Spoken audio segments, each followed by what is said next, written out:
अगर आप ठाकुर जी के वैष्णवों से प्रेम करते हैं, देखो बंधुओं एक बात ध्यान से सुनना, भगवान से प्रेम तो शूर्पणखा को भी हो गया था, ठाकुर जी से तो किसी को भी प्रेम हो सकता है। वास्तविक भगवत प्रेम का स्वरूप तब समझो जब ठाकुर जी के वैष्णव आपको प्रिय लगने लग जाए।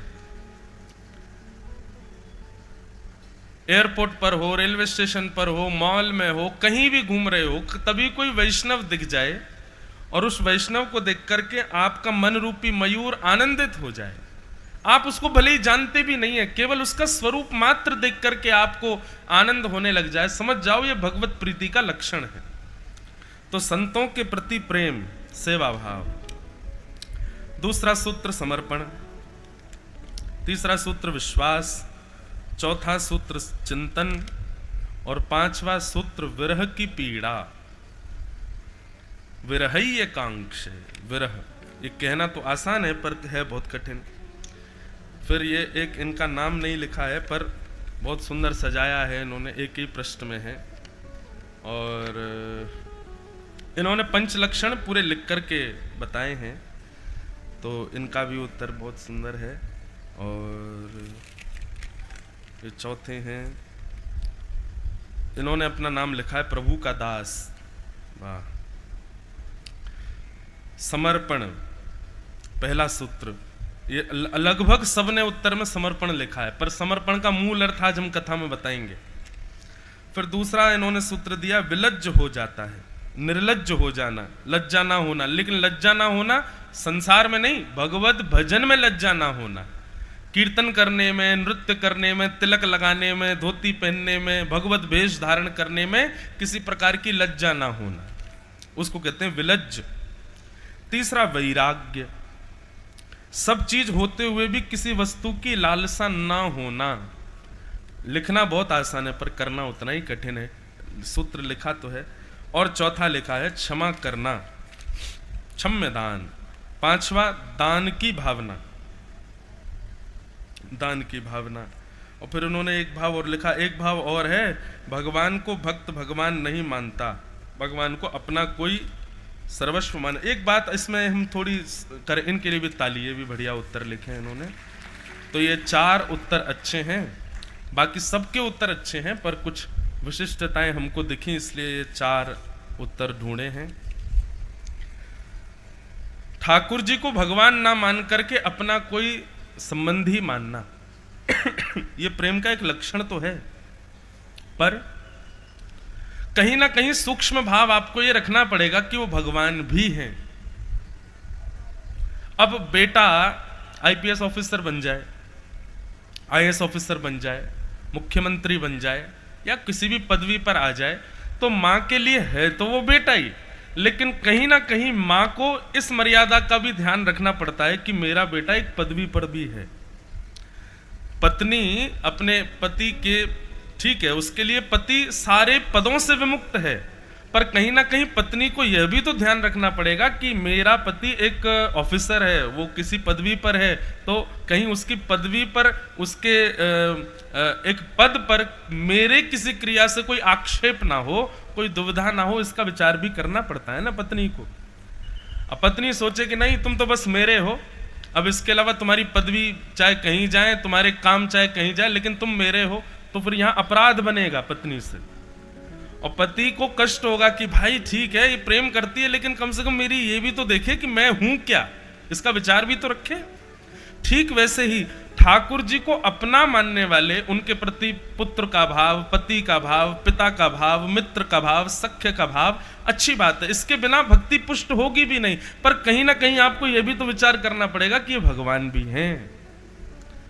तो इनसे कई बार वो अपराध नहीं बनने चाहिए हमसे कि ये अपने भगवत तत्व में ठाकुर जी को कहीं कष्ट हो जाए। तो कहीं ना कहीं वो विचार आपको सूक्ष्मता से रखना पड़ेगा, उसकी मर्यादाओं का भी पालन करना पड़ेगा कि ये भगवान भी हैं मेरे सख्य के साथ साथ। तो ये चार उत्तर बहुत सुंदर लगे आज।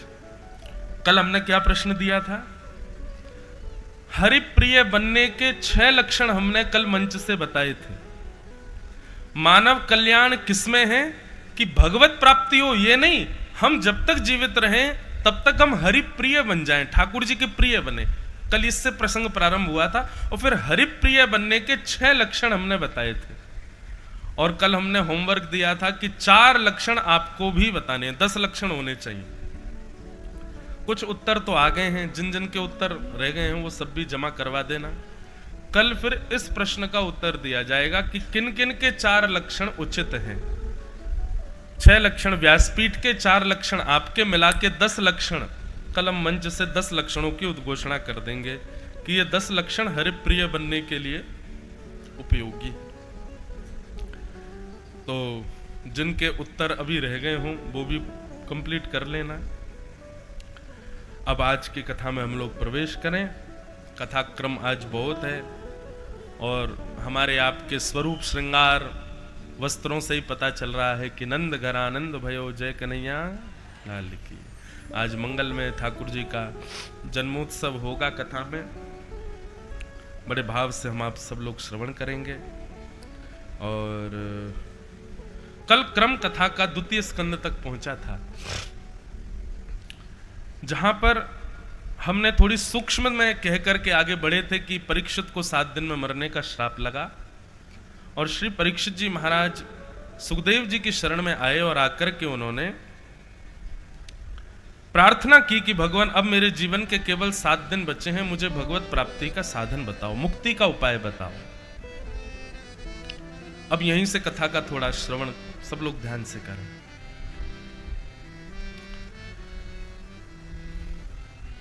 परीक्षित के द्वारा अपराध हुआ, एक वैष्णव अपराध।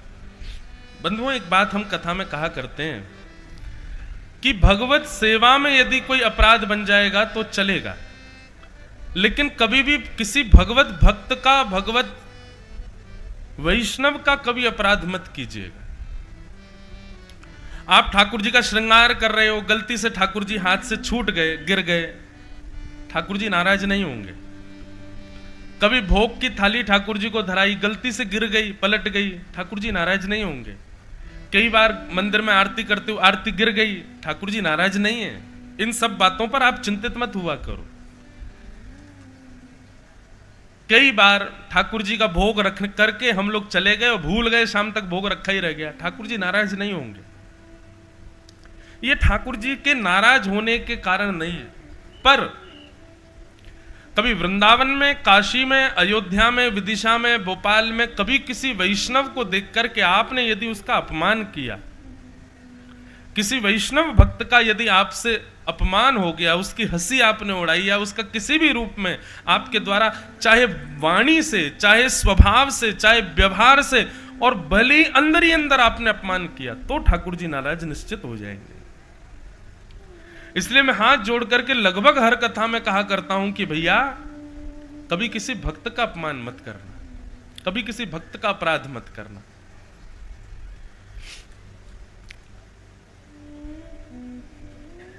हम लोगों को परीक्षक नहीं बनना है, कभी किसी की परीक्षा भी मत लीजिए। आज भी क्षमा कीजिएगा, बीच बीच में ये अवरोध आते रहेंगे कथा में।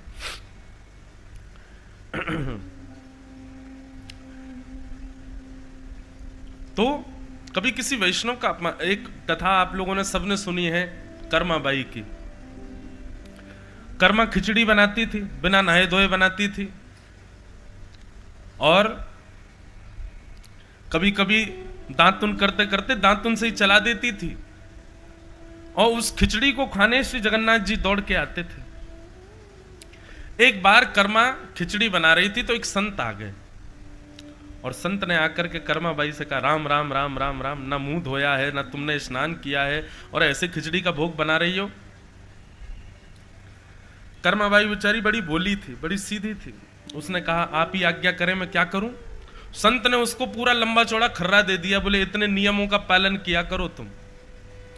सुबह उठते ही स्नान किया करो, स्नान करने के बाद में शुद्ध वस्त्र धारण किया करो, उसके बाद गौशाला से गोबर लेके आया करो, गोबर में शुद्ध नदी का जल मिला करके गोबर को पतला करके उसका चौका लगाया करो, चौका लगाने के बाद में बर्तन मांजा करो, बर्तन मांज करके सुंदर शुद्ध जल से छिड़काव किया करो, फिर उसको विराजमान किया करो, मुंह पर पट्टी बांधा करो, और उसके बाद सुंदर चमचे लेके आओ वहां से दुकान से, और फिर बढ़िया सुंदर जो है लेकर के ये सामग्री बनाया करो। इन इन सब्जियों का निषेध किया करो, ये नहीं डालना, ये नहीं करना, ऐसे नहीं करना। कर्माबाई बोली ठीक है। इससे ठाकुर जी बोले इससे तो बहुत प्रसन्न हो जाएंगे। अब कर्मा को इससे चिंता नहीं थी कि मैं पवित्र होकर के बनाऊं, मुझको पुण्य मिले, उसको तो केवल यह भाव थी कि शायद संत कह रहे हैं तो इससे शायद जगन्नाथ जी को और सुख मिलेगा। अगले दिन कर्माबाई पूरे नियम से शुरू हुई और नहा धो करके महाराज बढ़िया साड़ी वाड़ी पहन करके सुंदर गोबर का चौका लगा रही। इतने में ही ठाकुर जी के आने का समय हो गया। ठाकुर जी आकर के बैठ गए। अभी तो कर्माबाई का चौका ही लग रहा था। ठाकुर जी बोले मैया तैने खिचड़ी ना बनाई अभी तक, जल्दी कर, मुंह को भूख लगी है। कर्माबाई बोली अभी बैठे रहो, अभी नियम चल लो है मेरो। गोबर का चौका लगा रही है, फिर बर्तन मांज रही है, फिर अब ठाकुर जी इतनी देर बैठे बैठे विचार करें, बोले आज मैया कहा है गो। और आज ठाकुर जी बोल के भी नहीं गए कि स्वाद आयो। क्यों? आज स्वाद आयो ही नहीं ठाकुर जी को। ठाकुर जी जाकर के जगन्नाथपुरी पहुंच गए, परंतु आज ठाकुर जी पूरे दिन उदास। ठाकुर जी का मन नहीं लगा। पुजारियों ने पूछा भगवान आज आपके मुख पर खिचड़ी लगी है, सुबह निश्चित ही आप किसी वैष्णव के यहां जाते हैं, पर आज आप मुख प्रक्षालन करके नहीं आए। तो ठाकुर जी उदास होकर के बोले पता नहीं कहां से कोई महात्मा आ गया है और मेरी मैया को आके दुनिया भर के नियम सिखा गया है, ऐसे बनाओ, ऐसे बनाओ, जे बनाओ, वो बनाओ। तब पुजारियों ने पूछा भगवान नियम का पालन करना में दोष क्या है? नियम आपके शास्त्रों ने ही तो बनाए हैं, शुद्ध रहना, पवित्र रहना, व्यवस्थित करके सब व्यवस्थित करना, तो उसमें आपको इतनी पीड़ा क्यों हो रही है? तब जगन्नाथ जी एक बात कहते हैं, नियमों का पालन करने की जरूरत उनको है जो कहीं ना कहीं अपनी बुद्धि से चतुर हैं, जो कहीं ना कहीं संसार के हो चुके हैं, अब मेरा होना चाहते हैं, उनको नियम का पालन करने की आवश्यकता है। परंतु जो पहले से ही शुद्ध हैं, पवित्र हैं, भोले हैं, सीधे हैं, उनको ज्यादा नियम की आवश्यकता नहीं है। कहीं ना कहीं संसार के प्रति चतुराई जिनके चित्त में है, कहीं ना कहीं संसार के प्रति संबंध जिनके चित्त में पूर्व से है, उनको नियमों के पालन की आवश्यकता है। लेकिन जो शुद्ध, पवित्र और सरल हृदय के हैं, उनको नियम की आवश्यकता नहीं है। सत्य बताएं बंधुओं, आजकल शुद्ध, पवित्र और सरल हृदय वाले बच्चे नहीं हैं। हम आप सब लोग यदि कर्मा की तरह करेंगे तो हमको पाप लग जाएगा, क्योंकि हम लोग चतुर हैं ऑलरेडी, बहुत चतुर हैं हम लोग। तो इसलिए कहीं आप इस बात को सुनकर के सोचो कि नियम का पालन हम भी ना करें चलेगा, नहीं। हम लोग कलयुग में कोई सरल है ही नहीं, कोई सीधा है ही नहीं, कोई शुद्ध मन वाला है ही नहीं। इतनी सहजता, सरलता हम लोगों में नहीं, इसलिए नियम की आवश्यकता है। लेकिन यदि कोई सरल है, सहज है, जैसे एक घटना अपने घर की बताऊं। मेरी एक बहन है, उनका छोटा सा पुत्र, तो वो बहुत छोटा सा था, उसको कुछ पता ही नहीं था, तब की बात है। तो बहन क्या करती थी कि रोटी में मक्खन लगा करके और उसको खिलाती थी, और वो जब नहीं खाता था तो उसको थोड़ा डांटती थी, थोड़ा धर देती थी। एक दिन क्या देखा कि वो रोटी मक्खन रोल लेकर के गुटमुन चल के मंदिर चला गया।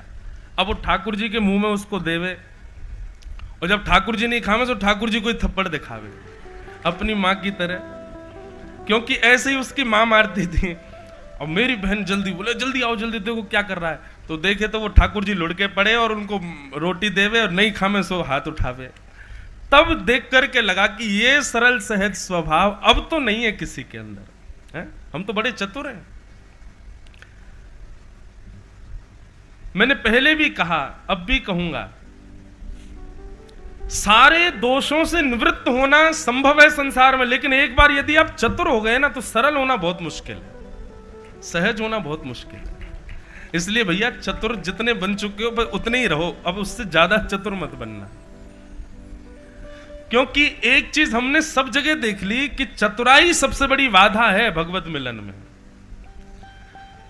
संसार में श्रेष्ठ होने में चतुराई सहायक है। चतुराई का मतलब बहुत बुद्धिमान होना, बहुत बुद्धियुक्त होना, कभी भी किसी भी परिस्थिति से कैसे निकलना है 2 मिनट में आकलन लगा लेना, ये चतुर व्यक्ति का लक्षण है।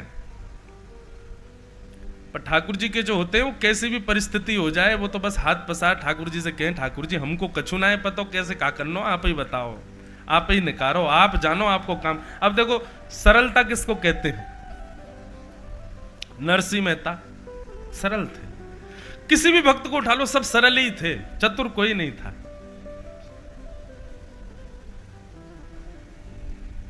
प्रसंग आता है, मैं कभी कभी कथा में सुनाता हूं कि जब नरसिंह मेहता के पुत्र का ब्याह संबंध पक्का हुआ, बहुत बड़े घराने की बेटी से हो गया। अब बेटी के रिश्तेदारों ने आकर के जब उनके पिता से कहा कि अरे तुमने किससे अपने बेटी का ब्याह कर, नरसिंह मेहता के बेटा। अरे नरसिंह मेहता के यहां 3-3 दिन तक भोजन नहीं बनता है और तुम अपनी बेटी ब्याह रहे हो वहां पे। अब बेटी का पिता बोला अब क्या करें, अब तो ब्याह पक्का हो गया। तब एक चतुर व्यक्ति ने बेटी के पिता से कहा, बोले काम करो, आप नरसिंह मेहता को पत्र लिख करके ये भेज दो कि ऐसी बारात होनी चाहिए तो हम ब्याह करेंगे, नहीं तो हम नहीं करेंगे। बोले क्या लिखें? बोले उसमें 10 हाथी लिख दो, इतने घोड़े लिख दो, इतने बैंड बाजे लिख दो, इतने बाराती लिख दो, इतने घराती लिख दो, आदि आदि सब बातें लिखते चले जाओ। इतना महंगा बारात का रूपरेखा बना करके भेजो कि नरसिंह मेहता खुद ही मना कर दे कि मैं ब्याह नहीं कर पाऊंगा। और उस चतुर व्यक्ति ने पूरा पत्र लिखवाया, इतने हाथी, इतने घोड़े, इतने ऊंट, इतने बैंड बाजे, इतने नगाड़े वाले, इतने ये, और ये भी लिखा कि हर बाराती के गले में नवलखा का हार होना चाहिए। नरसिंह मेहता बेचारे कहां हार देखे उन्होंने, और वो भी हर बाराती के गले में। अब पत्र लिख करके और ऊपर लिख दिया जय श्री कृष्ण, भेज दिया। पत्र देने वाला पत्र लेकर के आया, नरसिंह मेहता के पास पत्र दिया, बोले मेहता जी आपका पत्र आया है। नरसिंह मेहता ने पत्र देखा तो जय श्री कृष्ण। बोले अरे बाबले मेरा नहीं है, ठाकुर जी का पत्र है, इस पर जय श्री कृष्ण लिखा है, जिसका पत्र है उसी को पढ़ना चाहिए, दूसरे को खोलना भी नहीं चाहिए। और नरसिंह मेहता ने पत्र खोला ही नहीं, ठाकुर जी के आगे धर दिया। बोले भगवान आपके किसी प्रेमी ने पत्र भेजा है, जय श्री कृष्ण लिख करके भेजा है, आप पढ़ लेना, समझ लेना इसमें क्या लिखा है, आप जानो आपका काम, हम तो खोल के भी नहीं देखेंगे। जैसे ही पत्र दिया, ठाकुर जी मूर्तिवंत खड़े थे, मनी मन सोचने लगे अरे नरसिंह एक बार खोल तो ले इसको, ये हाथी घोड़ा कहां से लाएगा तू। पर नरसिंह मेहता तो सरल सहज हैं। बताओ इतनी सरलता है हम लोगों में। हमको पता चल जाए कि पिताजी का पत्र आया तो बच्चे खोल के देख लेते हैं, देखो तो सही क्या है। पता चल जाए बच्चों का कोई पार्सल आया तो मैया चुपके से खोल के वो देख लेती है। हम तो चतुर हैं भैया। अच्छा हमारे लाल जी के पत्र आते हैं कई बार हमारे पास, कई लोग आते हैं कथा में, कई वैष्णव आते हैं, कई बालक आते हैं, वो मंच पर कभी आते हैं या कभी, महाराज जी लाल जी का पत्र है। तो हम क्या करते हैं, रात्रि में पहले वो पत्र लाल जी के पास ही रखेंगे कि रात भर लाल जी आप पढ़ लेना, पर सुबह हम खोल के देखेंगे क्या है। तो इतनी चतुराई तो अभी बची हुई है कि पहले खुद नहीं देखते कि क्या लिखा है। नरसिंह मेहता ने पत्र रख दिया ठाकुर जी के आगे। अब नरसिंह मेहता से कोई रिवर्ट पत्र गया नहीं, तो लड़की वालों ने सोचा कि नरसिंह मेहता ने व्यवस्था कर ही ली होगी, इसीलिए कोई आया नहीं है पत्र। उन्होंने भी ब्याह की व्यवस्था कर ली। नरसिंह मेहता बेचारे पतली दुबली सी घोड़ी ले आए, 4 बाराती ले आए, बेटा को लेकर के चल दिए। पत्र रखा था ठाकुर जी के पास। ठाकुर जी मन में विचार करने लगे, बोले आज नरसिंह मेहता की नाक कट जाएगी, और पत्र हमारे चरणों में छोड़ दिया है तो मतलब जिम्मेवारी अब हमारी है। इतने में ही महाराज चलते चलते किसी गली में से हाथी आ रहे हैं, कहीं से घोड़े आ रहे हैं, कहीं से नाचते गाते हुए लोग आ रहे हैं, बड़े बड़े राजघराने के वैष्णव आते जा रहे हैं। नरसिंह मेहता देख देख करके सोचे पता नहीं हो सकता है हमारे लाला के कोई मित्र होंगे। सब देखते ही देखते महाराज इतनी बड़ी बारात हो गई नरसिंह मेहता के पुत्र की। तभी एक आया राजकुमार और आकर के उसने नरसिंह मेहता के बेटे को पतली दुबली सी घोड़ी से उतार के एक सुंदर सी घोड़ी पर बैठा दिया। ढोल नगाड़े बज रहे, ताशे बज रहे। नरसिंह मेहता बोले जय हो लाल जी, सब आपकी कृपा, देखो क्या सुंदर बारात लग रही है। अब लड़की वाले चिंता में तो थे, बोले पता नहीं बारात कैसी होगी। किसी ने जाके कहा, बोले कि भैया बारात आ रही है, चला देखवे तो चलो। पहाड़ी पर चढ़ करके ऊपर से जब बारात देखी तो जहां तक दृष्टि जा रही थी वहां तक घोड़े, ऊंट, हाथियों से सुसज्जित बारात। और उस बारात के सबसे अगले भाग को जब देखा, सबसे आगे के भाग को देखा, तो एक घोड़ी पर साक्षात बलराम जी और दूसरी घोड़ी पर शंख चक्र गदा पद्मधारी स्वयं द्वारिकाधीश आ रहे थे। ऐसी बारात कभी किसी ने देखी नहीं। तो ये बात हम क्यों कह रहे हैं? इतनी सरलता हम लोगों में है नहीं। ये सरलता, सहजता, ये होना भी गुरु कृपा से ही होता है। आप लोग किसी वैष्णव को प्रणाम किस भाव से करते हो? संत को प्रणाम किस भाव से करते हो?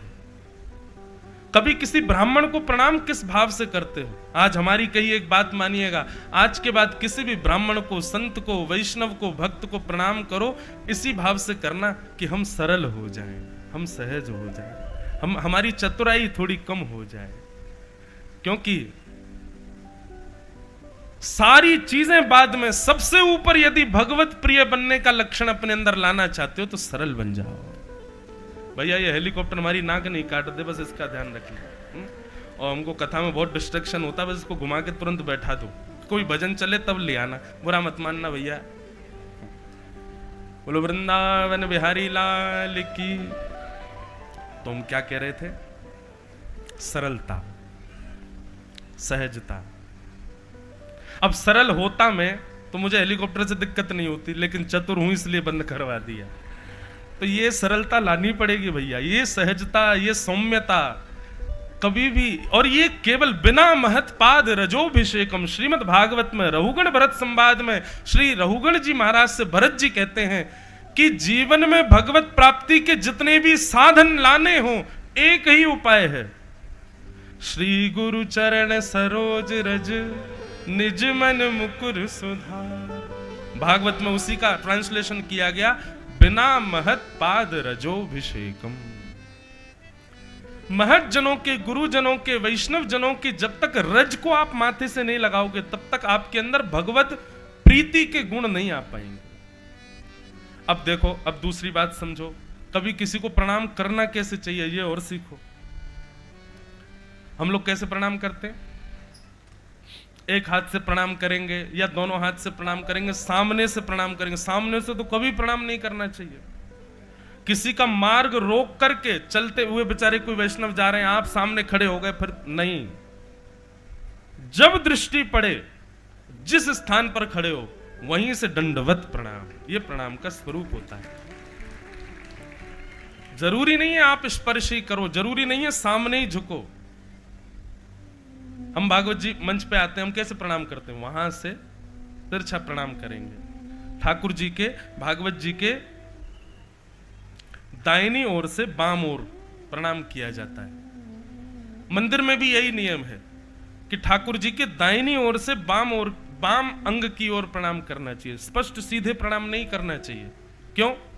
ठाकुर जी जब विराजमान हो जाते हैं ना, तो उनके बाम अंग में सारे गुरुजन खड़े होते हैं, दिव्य चेतनाएं खड़ी होती हैं। यदि आप इधर से प्रणाम करोगे तो उनको चरण हो जाएंगे, उनको आपकी पीठ हो जाएगी।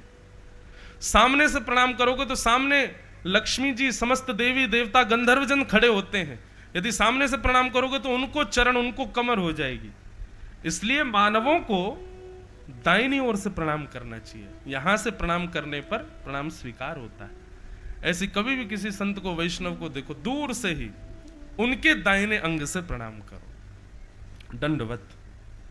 और प्रणाम करते समय एक ही अभिलाषा रखो, हम सरल हो जाएं, हम सहज हो जाएं, हमारी चतुराई थोड़ी कम हो जाए, हम जितना हो सके ठाकुर जी के योग्य हो जाएं, ऐसी कृपा। इसी भाव से प्रणाम होना चाहिए संतों को। तो परीक्षित को 7 दिन में मरने का श्राप लगा। व्यथित नहीं हुए परीक्षित। वैष्णव का स्वभाव है, कितनी भी बड़ी आपत्ति, विपत्ति, विडंबना जीवन में आ जाए, वो व्यथित नहीं होगा। क्योंकि वो जानता है कि मेरे जीवन में आने वाली हर परिस्थिति ठाकुर जी के द्वारा प्रशस्त की गई है, उसमें मेरी भलाई ही होगी। छोटा बालक होता है, वो मां के आश्रित में होता है। मां जो खिलाए, जो पहनाए, जहां ले जाए, उसको पता है कि मेरी भलाई ही सोचेगी, उसके अतिरिक्त नहीं है। ऐसा ऐसा भाव मन में आना, इसको कहते हैं समर्पण। समर्पण का मतलब यह नहीं होता कि ठाकुर जी केवल अच्छा ही अच्छा करो हमारे साथ, और बुरा करते ही ठाकुर जी को ही गाली देने लग जाए, ठाकुर जी से ही दूर हो जाए। नहीं, हर स्थिति, तेरे फूलों से भी प्यार, तेरे कांटों से भी प्यार, तू जो भी देना चाहे दे दे मेरे करतार, मुझे कोई शिकायत नहीं। न कोई शिकायत नहीं कोई अर्जी, कर लो करा लो प्रभु जो है तेरी मर्जी, सुख दो या गम जो भी प्रेम से सहूंगा, जहां ले चलोगे वहीं मैं चलूं। इसको कहते हैं समर्पण। कल के प्रश्न में अधिकतर लोगों ने समर्पण का पॉइंट लिखा ही है, समर्पण समर्पण समर्पण समर्पण। ये जितना सरल शब्द है ना, उतना ही कठिन इसका निर्वाहन है।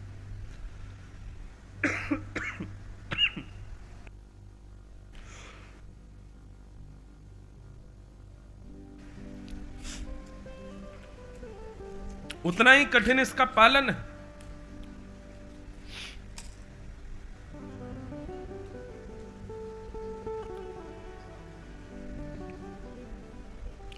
क्योंकि एक बार जब आप समर्पण का भाव चित्त में ले आते हैं तो ठाकुर जी भी कमर कस लेते हैं अपनी। चलो अब देखें तो सही इसका समर्पण कैसा। और फिर खूब विपत्तियां आएंगी, खूब आपत्तियां आएंगी, खूब उतार चढ़ाव जीवन में आएंगे। रहो अब समर्पित भाव से, बस डगमगाना नहीं। परीक्षित जी व्यथित नहीं हुए। गंगा के तट पर जाकर के सब संतों से जाकर के पूछा कि भगवान अब मुझे बतलाइए, म्रियमाण व्यक्ति की मुक्ति का उपाय क्या है। तब यहां से श्री सुखदेव जी महाराज बोलना प्रारंभ करते हैं। सुखदेव जी कहते हैं, परीक्षित कि वरियाने शते प्रश्न कृतो लोकहितं नृप, आत्मवेद सम्मतः पुंसां श्रोतव्यादिषु यः परः। परीक्षित, तुमने जो प्रश्न किया है ना, कृतो लोकहितं नृप, ये लोकहित के लिए किया है, अपने लिए नहीं किया है। बंधुओं, मैं कथाओं में कहा करता हूं, गुरु वो नहीं जो प्रश्न का सटीक उत्तर दे, गुरु वो जो प्रश्न के पूछने पर ही समझ जाए कि इसका भाव क्या है, या प्रश्न को भी सुधार दे। सुखदेव जी महाराज कहते हैं, बोले परीक्षित, ये प्रश्न तुमने अपने लिए नहीं किया कि जल्दी मरने वाले की मुक्ति का उपाय क्या है, क्योंकि मैं जानता हूं तुम्हारी स्थिति क्या है। तुम वो बालक हो जिसने जन्म बाद में लिया है, गर्भ में भगवान ने आकर के तुम्हारी रक्षा की थी। इसका मतलब क्या है? ठाकुर जी जिसकी रक्षा कर रहे हैं, इसका मतलब मुक्ति उसको पहले ही मिल चुकी है। मुक्ति तो तुम्हारे पास है ही है। तुम यदि पूछो कि मुक्ति का उपाय क्या है, तो यह प्रश्न स्पष्ट हो जाता है कि तुम अपने लिए नहीं कर रहे। दूसरी बात, इतने सारे संत तुम्हारे सामने बैठे हैं, गंगा जी के तट पर तुम बैठे हो, तो यह भी स्पष्ट है कि मुक्ति तुमको मिली जानी है। फिर भी तुम मुक्ति का उपाय पूछ रहे हो, इससे स्पष्ट होता है कि तुम अपने लिए नहीं, कृतो लोकहितं नृप। और यदि तुमने लोक के लिए यह प्रश्न किया है कि जल्दी मरने वाले की मुक्ति का उपाय क्या है, तो योगिनाम नृप निर्णीतम हरेर नामानुकीर्तनम। मुक्ति का उपाय केवल एक है, क्या? हरि का नाम जितना संकीर्तन जीवन में करेगा, तभी मुक्ति प्रशस्त होगी। अन्य कितनी भी साधना आप कर लीजिए, पर मुक्ति प्राप्त करनी है तो जीवन पर्यंत भगवत भजन का आश्रय लेना ही पड़ेगा। भैया यहां जितने लोग खड़े हैं व्यवस्था वाले, सबसे कह दो बिल्कुल शांत हो जाएं। अभी कथा चल रही है, कथा चलने दें, बहुत सावधानी से सुनो। आप कितना भी प्रयास कर लीजिए, मुक्ति केवल और केवल नाम जप से ही संभव है। जपात सिद्धिर जपात सिद्धिर जपात सिद्धिर न संशय। ऐसा कहा गया, कल भी मैं कथा में कह रहा था कि अंतिम श्वास जब निकले तब भगवान नाम आपके जिह्वा पर आना चाहिए, और अंतिम श्वास में भगवान नाम तब तक नहीं आ पाएगा जब तक आप युवावस्था से नाम जप नहीं करोगे। इतना नाम जप हमने जीते जी किया हो कि मृत्यु के समय पर अपने आप सहज ही नाम प्रकट हो जाए जिह्वा पर, अन्यथा अंतिम श्वास में भगवान नाम याद नहीं आता है। हमारे पूज्य पिताजी महाराज के गुरुदेव अनंत श्री विभूषित श्री रामानुज प्रपन्नाचार्य गुरुजी महाराज, मेरे दादा गुरुदेव, जब उनका भगवत धाम गमन हुआ तब मेरी आयु 6 महीने की थी। उनका आश्रय इतना नहीं मिला, लेकिन हाँ 6 महीना की आयु में गोद में खेले होंगे। उसी का कृपा प्रसाद है कि हम कथा कर रहे हैं, गुरुदेव की कृपा है। तो हमारे पूज्य पिताजी महाराज कहीं से कथा करके लौटे।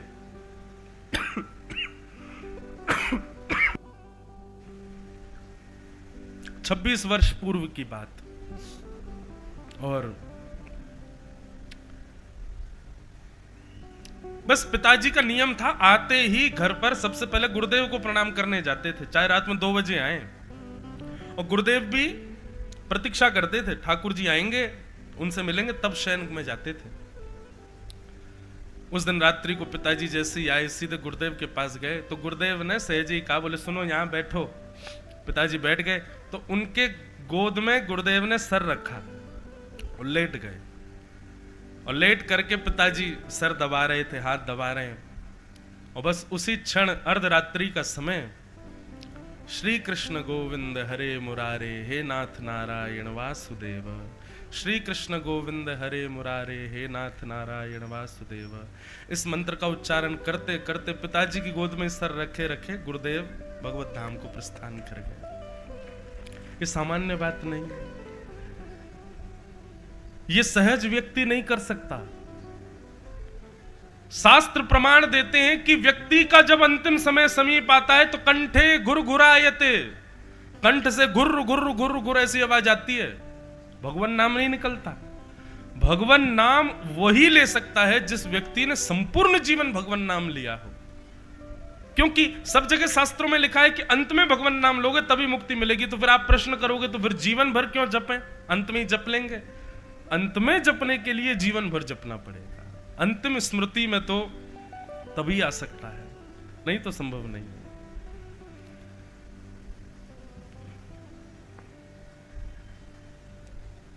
अंते नारायण स्मृति। सुखदेव जी महाराज ने परीक्षित से कहा, परीक्षित आपने अपने लिए यह प्रश्न नहीं किया है, क्योंकि आप तो पहले ही मुक्ति के निधान में हो, आपकी रक्षा स्वयं भगवान कर रहे हैं। परीक्षित, यदि आप अपने लिए पूछना चाहते हैं तो आपको तो यह पूछना चाहिए कि भक्ति का उपाय क्या है, मैं भक्ति प्राप्त कैसे करूं। जीवन के 7 दिन आपके शेष बचे हैं, ये मत पूछो कि मुक्ति कैसे मिलेगी, ये पूछो कि भक्ति कैसे मिलेगी। क्यों?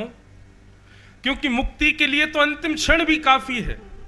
7वें दिन हम आ जाएंगे, जिस दिन तुम्हारे प्राण निकल रहे होंगे, उस समय सब लोग मिलकर के हरिनाम संकीर्तन कर देंगे। हरिनाम संकीर्तन सुनते सुनते तुम भी गा देना, तक्षक सर्प आके डस देगा, नाम गाते हुए प्राण त्यागोगे, मुक्ति तुमको मिल जाएगी।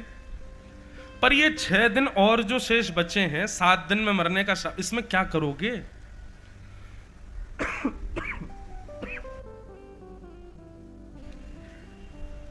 परीक्षित जी ने कहा, भगवान आप ही बताओ मैं क्या करूं। तब सुखदेव जी कहते हैं, बोले परीक्षित, 7 दिन बाद भगवान नाम गाने से तुमको मुक्ति मिलेगी, और मुक्ति का मतलब है मृत्यु के बाद भगवान का दर्शन।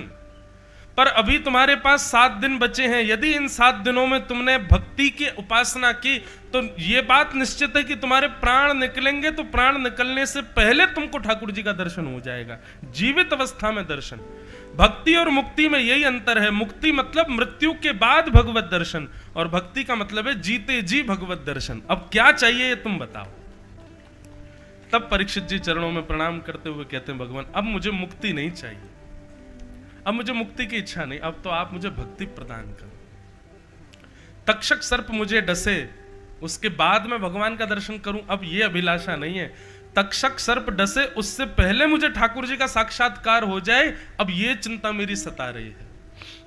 तब सुखदेव जी को परीक्षित जी कहते हैं, उसके लिए सुखदेव जी कहते हैं अब तुमको भागवत सुननी पड़ेगी, क्योंकि भागवत में ही सामर्थ्य है जीते जी भगवत दर्शन कराने की। इसलिए मैं कथाओं में कहा करता हूं, अन्य किसी साधन की पूर्णता के लिए कथा मत सुनिए। वैभव की प्राप्ति के लिए, पुत्र की प्राप्ति के लिए, संपत्ति की प्राप्ति के लिए, पितरों की निवृत्ति के लिए, इन सब चीजों के लिए कथा मत सुनिए। कथा कराने और सुनने का एक ही उद्देश्य होना चाहिए कि अंतिम श्वास आवे उससे पहले हमको ठाकुर जी मिल जाएं। ये कथा पूर्ण कर सकती है, कथा से ये संभव हो सकता है। वही उद्देश्य रखिए अपना। कभी हमको श्याम सुंदर दर्शन दे दें, कुंज में, निकुंज में, विदिशा में, कभी भ्रमण करते करते यहीं किसी गली मोहल्ले में ठाकुर जी का साक्षात्कार हो जाए, ये संभवतः भागवत जी के द्वारा किया जा सकता है। अन्य किसी साधन से यह संभव नहीं हो पाएगा। सुखदेव जी महाराज परीक्षित से कहते हैं कि अब तुम भक्ति की कामना करो। परीक्षित जी कहते हैं, भगवान अब मुझे चिंता नहीं कि 7 दिन में क्या होगा, अब तो बस मुझे भक्ति दिलाइए। तब यहां सुखदेव जी महाराज भागवत की कथा कहना प्रारंभ करते हैं और सबसे पहले सृष्टि का प्रसंग सुनाते हैं। सृष्टि का अब हम थोड़ा सूक्ष्मता से भी चलेंगे, क्रम पूर्ण करने हैं, आज ठाकुर जी का जन्मोत्सव है। सृष्टि का प्रसंग सुनाते हुए किस प्रकार पृथ्वी बनती है, किस प्रकार पृथ्वी पर प्रथम मानव के रूप में स्वयंभू मनु शत्रुपा आए और उन्होंने आकर के किस प्रकार 3 पुत्री और 2 पुत्रों को जन्म दिया। स्वयंभू मनु शत्रुपा की 3 पुत्री हुई, आकुति, देवहूति और प्रसूति। 2 पुत्र हुए, प्रियव्रत और उत्तानपाद। अब यहां प्रसंग प्रारंभ होगा देवहूति माता का। देवहूति माता का विवाह कर्दम ऋषि के साथ में हुआ। कर्दम ऋषि कौन है? बोले ब्रह्मा जी के छाया पुत्र हैं कर्दम ऋषि। अभी मैंने कुछ दिन पहले ये कथा का एक भाव कहा था, लोगों ने खूब उसको वायरल किया। किस बात से? ध्यान से सुनना। कर्दम ऋषि ने 1000 वर्ष तक तपस्या की और तपस्या ऐसी की कि भगवान प्रकट हो गए। प्रकट होकर भगवान ने कहा कि कर्दम ऋषि मांगो क्या चाहिए। तो कर्दम ऋषि ने जो वरदान मांगा वो बहुत सुंदर है। क्या मांग रहे हैं कर्दम ऋषि? कि तथा सचाहम परिवोडु काम समान शीलाम ग्रह मेधधेनुम उपेयवान मूलमशेष मूलम दुराशय काम दुदांग्रिपस्य।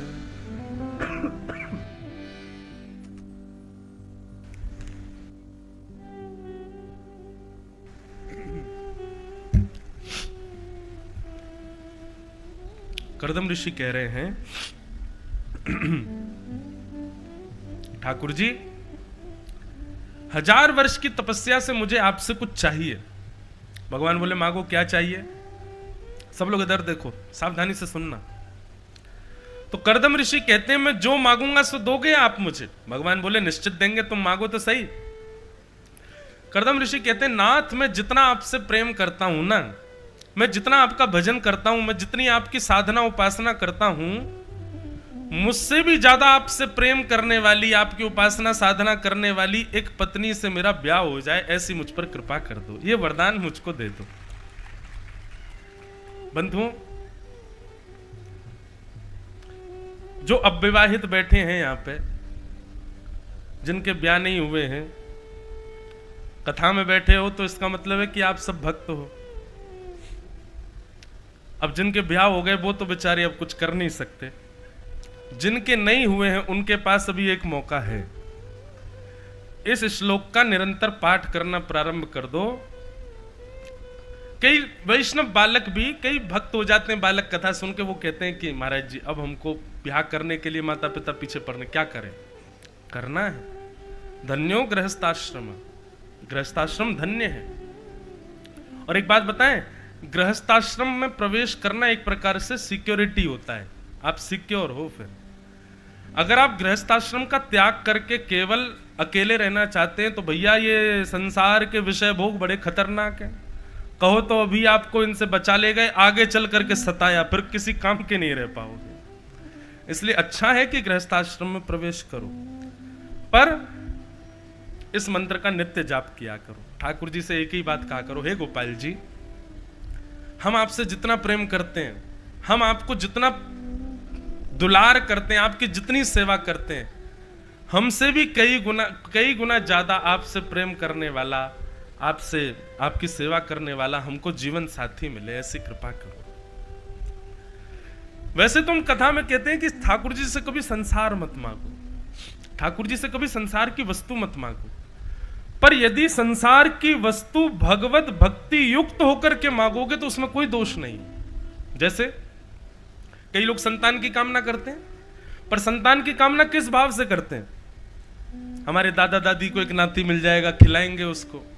हमको एक पुत्र मिल जाएगा, मम्मी पापा कहता कहता घूमेगा। हमको एक पुत्र मिल जाएगा, उसके नाम पूरी संपत्ति कर देंगे, हमारे व्यापार को बढ़ाएगा। इन भावों से पुत्र मांगते हैं नहीं। ठाकुर जी से प्रार्थना करो, हे महाकाल भगवान, हे हमारे जगन्नाथ भगवान, हे हमारे द्वारिकाधीश, आप ऐसी कृपा करो, हम जितना आपकी कथा सुनते हैं, जितना आपसे प्रेम करते हैं, जितनी आपकी सेवा करते हैं, उससे कई गुना ज्यादा आपसे प्रेम करने वाला एक पुत्र हमको प्राप्त हो जाए। अगर इस कामना से पुत्र की कामना की जाएगी तो पुत्र भगवत भक्त ही होगा, पुत्र ध्रुव ही होगा, पुत्र प्रहलाद ही होगा। ऐसी भावना रखो। और ये श्लोक है कि तथा सचाहम परिवोडुकामः समानशीलां ग्रहमेदधेनुं उपैवान्मूलमशेषमूलं दुराशय कामदुदाङ्घ्रिपश्य तथा सचाहम परिवोडुकाम।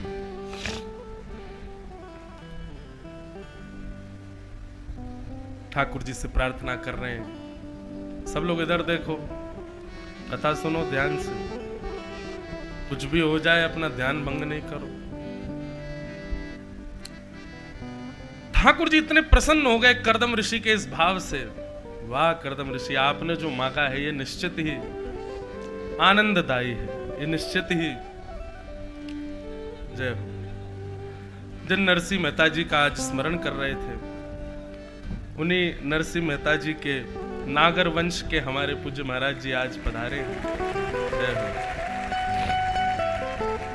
बोलो वृंदावन बिहारी लाल की।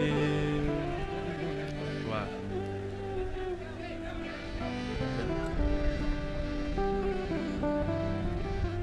जय महाराज जी की जय। हरे कृष्ण कृष्ण कृष्ण हरे हरे, हरे राम राम राम हरे हरे कृष्ण कृष्ण कृष्ण हरे हरे, हरे राम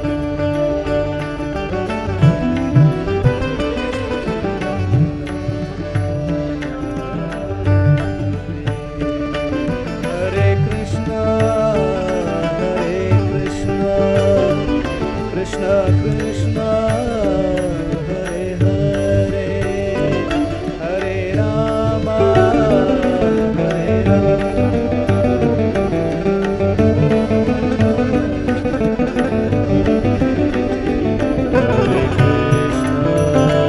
हरे कृष्ण कृष्ण कृष्ण हरे हरे, हरे राम।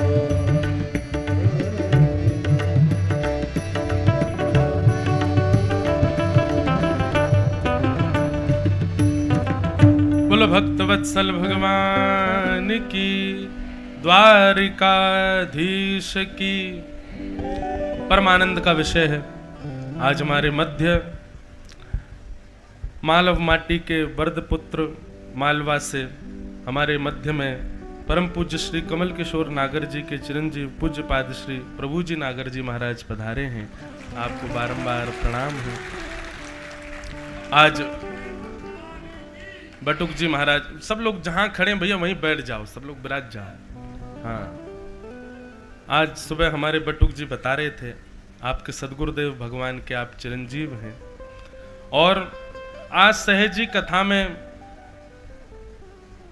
हमारे नरसिंह मेहता जी का स्मरण हुआ। नरसिंह मेहता जी नागर वंशी ब्राह्मण थे और उसी नरसिंह मेहता जी के वंश में ही आपका जन्म हुआ है। तो ऐसे हमारे पूज्य चिरंजीव पूज्य पाद श्री प्रभु जी नागर जी महाराज पधारे हैं व्यासपीठ से, और आप सभी विदिशा वासियों की ओर से महाराज जी को बारंबार प्रणाम, बारंबार वंदन। हमारे पूज्य श्री बड़े महाराज जी नागर जी महाराज यहाँ मालवा क्षेत्र में तो सब लोग उनको खूब भजते हैं, खूब मानते हैं। गौ सेवा मध्य प्रदेश में उनके द्वारा जो होती है वो निश्चित ही सराहनीय है।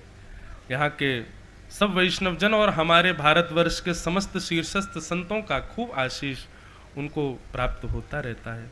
तो ऐसे महाराज जी को हम बारंबार प्रणाम। आज उन्हीं के ही आत्मा वही जायते पुत्र, उन्हीं के शिष्य स्वरूप गुरु स्वरूप, उन्हीं के ही शिष्य स्वरूप पुत्र स्वरूप चिरंजीवी पधारे हैं। आपको बारंबार प्रणाम। अभी विराजेंगे थोड़ी देर कथा में। हाँ ठीक। तो हम आप सब लोग श्रवण कर रहे थे कि कर्दम ऋषि ने ठाकुर जी से वरदान मांगा। बंधु कभी विचार किया आपने कि ठाकुर जी अगर मिल गए गलती से, क्योंकि भजन के बल पे तो मिलने नहीं हम लोगों को, कभी गलती से ठाकुर जी मिल गए तो आप क्या करोगे? कभी ठाकुर जी आपके सामने आ गए तो क्या करोगे?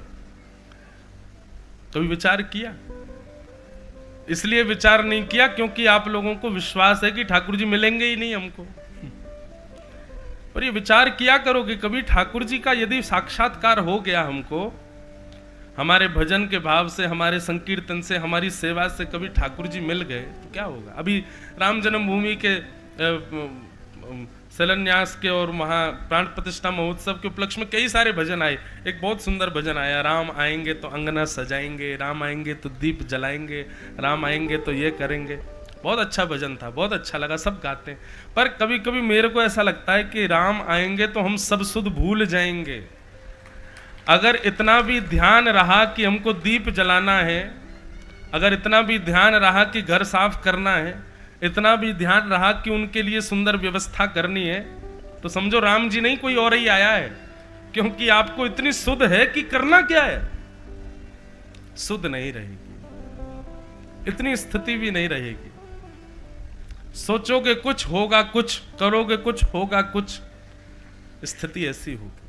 पर आज हमारी व्यासपीठ से कही एक बात मानिएगा, एक मन में विचार तो कीजिए कि ठाकुर जी कभी मिल गए तो हम उनसे बात क्या करेंगे, हम उनसे कहेंगे क्या? वो बात अलग है कि वो आएंगे तब हम कुछ नहीं कह पाएंगे, लेकिन सोच तो लो पहले मन में, इतना विश्वास तो कर लो भाई। सेल्फ कॉन्फिडेंस बहुत जरूरी होता है। इतना कॉन्फिडेंस तो रखो, ठाकुर जी आए तो ऐसे बैठाएंगे, ऐसे करेंगे। बातचीत की पहले ही विचारधारा तो रखो, मिले ना मिले ये उनके ऊपर है।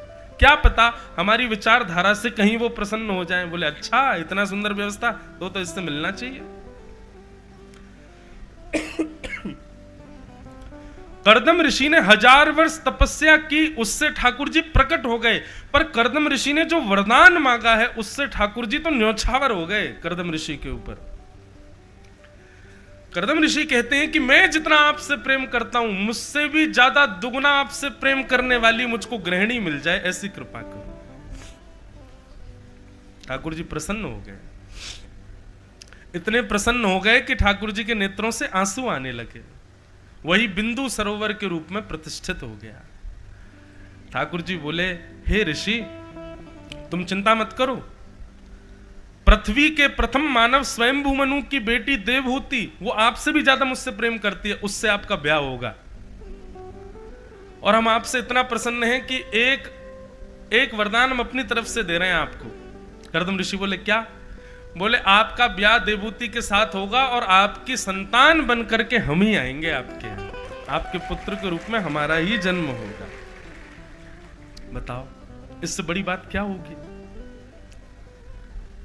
ठाकुर जी से संसार मांगा, पर संसार भी, अब आपको पता है नंद बाबा यशोदा मैया वो दर दर जाते थे पुत्र की कामना से, पर पुत्र की कामना करते किस भाव से थे? विष्णु आराधनार्थाय। हमारे 84 कोस ब्रजमंडल की परिक्रमा होती है ना, 84 कोस की, नंदगाम, बरसाने, गोवर्धन, गोकुल, सब जगह घूमते हैं लोग, 12-13 दिन लगते हैं गाड़ियों से। ये 84 कोस क्यों है वृंदावन में, ब्रज में? क्योंकि नंद बाबा यशोदा ने दर दर जाकर के कामना की थी कि हमको एक पुत्र हो जाए। और जब ठाकुर जी का जन्म हुआ तो नंद बाबा यशोदा बोले अब लाला है गयो, अब चलो लाला को लेके 84 सब जगह चलेंगे तीर्थों में। तब ठाकुर जी बोले बाबा अब आप इतने व्रत है गए हो, कहाँ बद्रीनाथ केदारनाथ लेके जाओगे? यहीं डटो, मैं सबरे तीर्थन को यहीं बुला दूंगा। और सारे तीर्थों को ठाकुर जी ने ब्रज में प्रकट कर दिया। तो बद्रीनाथ, केदारनाथ, गंगोत्री, यमुनोत्री सब हैं वृंदावन में, इसलिए 84 कोस की यात्रा होती है। पर नंद बाबा यशोदा ने पुत्र की कामना की किस भाव से थी? इस भाव से नहीं कि हमारी संपत्ति संभालेगा, हमारा वंश आगे बढ़ाएगा। वे हर दर पर जाकर के कहते थे हमको ऐसी संतान दो जो संतान बड़े होकर के गौ सेवा करे, संत सेवा करे, वैष्णव सेवा करे, ब्रजवासियों की सेवा करे, यमुना जी की सेवा करे, संपूर्ण ब्रजमंडल का लालन पालन करे। ऐसे स्वभाव वाला पुत्र हमको चाहिए। ऐसे स्वभाव वाला पुत्र मांगा। ठाकुर जी बोले ऐसे स्वभाव वाला पुत्र हमारे पास नहीं है, हम खुद ही आ जाते हैं। स्वयं ठाकुर जी पधारे नंद बाबा यशोदा के यहाँ। तो कभी पति की कामना, पत्नी की कामना, पुत्र पुत्री की कामना ठाकुर जी से करनी हो ना, तो इसी भाव से करो। संत सेवा का भाव, भगवत सेवा के भाव से पुत्र मांगो, पुत्री मांगो, पति मांगो, पत्री मांगो। कर्दम ऋषि से भगवान ने कहा देवहूति से आपका ब्याह होगा, पुत्र बन के हम आएंगे। देवहूति के साथ कर्दम ऋषि का ब्याह हुआ। 9 पुत्रियां हुई और 10वीं संतान के रूप में भगवान कपिल का प्रादुर्भाव हुआ। बोलो कपिल भगवान की। बीच में बहुत बड़ी कथा, हम शॉर्ट करके चल रहे हैं आगे। कपिल भगवान का बाल्य अवस्था नहीं है, सीधे वे कुमार अवस्था में आ गए। पिताजी प्रणाम करके वन को चले गए, अकेले पुत्र और मां, 9 बहनों का ब्याह हो गया था। वन में केवल देवहूति माता और कपिल बैठे। देवहूति माता ने कपिल भगवान से कुछ प्रश्न किए। इन्हीं प्रश्नों में कपिल भगवान जो उत्तर देते हैं, इसी को ही सांख्य शास्त्र कहते हैं, दर्शन शास्त्र कहते हैं। देवहूति माता के कुछ प्रश्न बड़े सुंदर हैं। देवहूति माता कहती हैं, पहला प्रश्न, निर्वीणा नितराम भूमल असद इंद्रिय तर्षणा येन संभाव्यमानेन प्रपन्नान्धं तम प्रभो। भगवान बहुत ध्यान से सुनिएगा सब लोग। देवहूति माता कहती हैं, भगवान आपने हमको 10 इंद्रियां दी हैं शरीर में, पंच ज्ञानेंद्रिय, पंच कर्मेंद्रिय। मानव सुबह से शाम तक इन 10 इंद्रियों की इच्छा पूरी करता रहता है, परंतु इन इंद्रियों की इच्छाएं कभी समाप्ति ही नहीं होती। हर दिन एक नई इच्छा प्रकट हो जाती है। ठाकुर जी इन इंद्रियों की इच्छा पूरी करते करते करते करते हम नरक की ओर जा रहे हैं। कोई ऐसा उपाय बताओ जिससे हमारी इंद्रियों की इच्छाएं समाप्त हो जाएं। प्रश्न समझ में आया? हमारी इंद्रियां बड़ी खतरनाक हैं।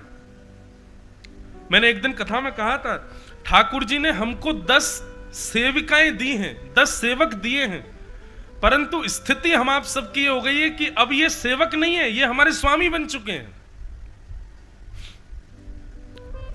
हमें जो चाहिए कान वो नहीं सुनते, कानों को जो चाहिए हम वो सुनने जाते हैं। हमें जो चाहिए जीभ वो नहीं खाती, जीभ को जो चाहिए वो हम उसको खिलाते हैं। मतलब सेवक हमारी इच्छा नहीं करता है, सेवक हमसे कहता है कि ऐसा करो तो हम वैसा करते हैं। भगवान इन इंद्रियों की इच्छाएं कैसे पूरी होंगी, कृपा करके हमको बताओ। तब भगवान यहां पर उत्तर देते हैं।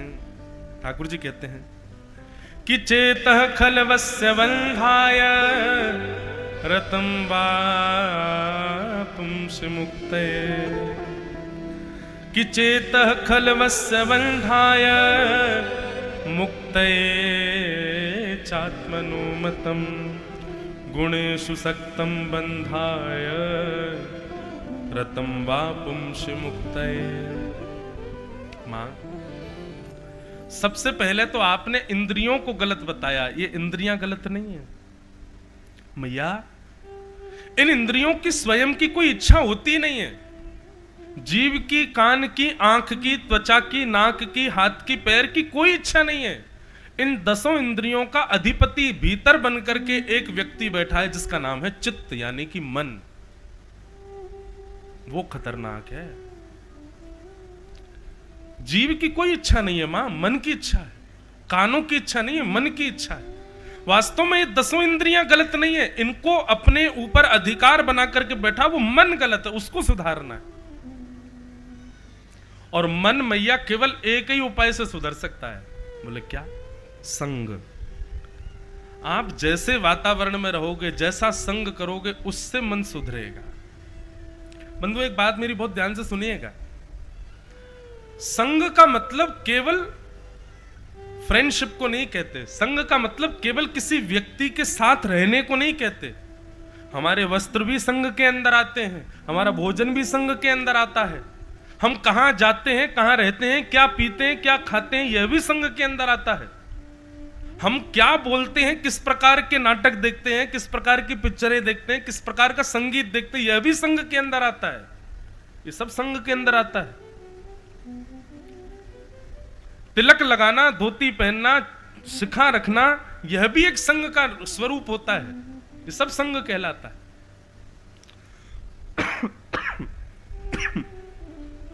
आज बटुक जी महाराज बता रहे थे कि हमारे बड़े महाराज जी, पूज्य श्री नागर जी महाराज, वो जब कथा करते हैं तो किसी गृहस्थी के यहाँ नहीं रुकते।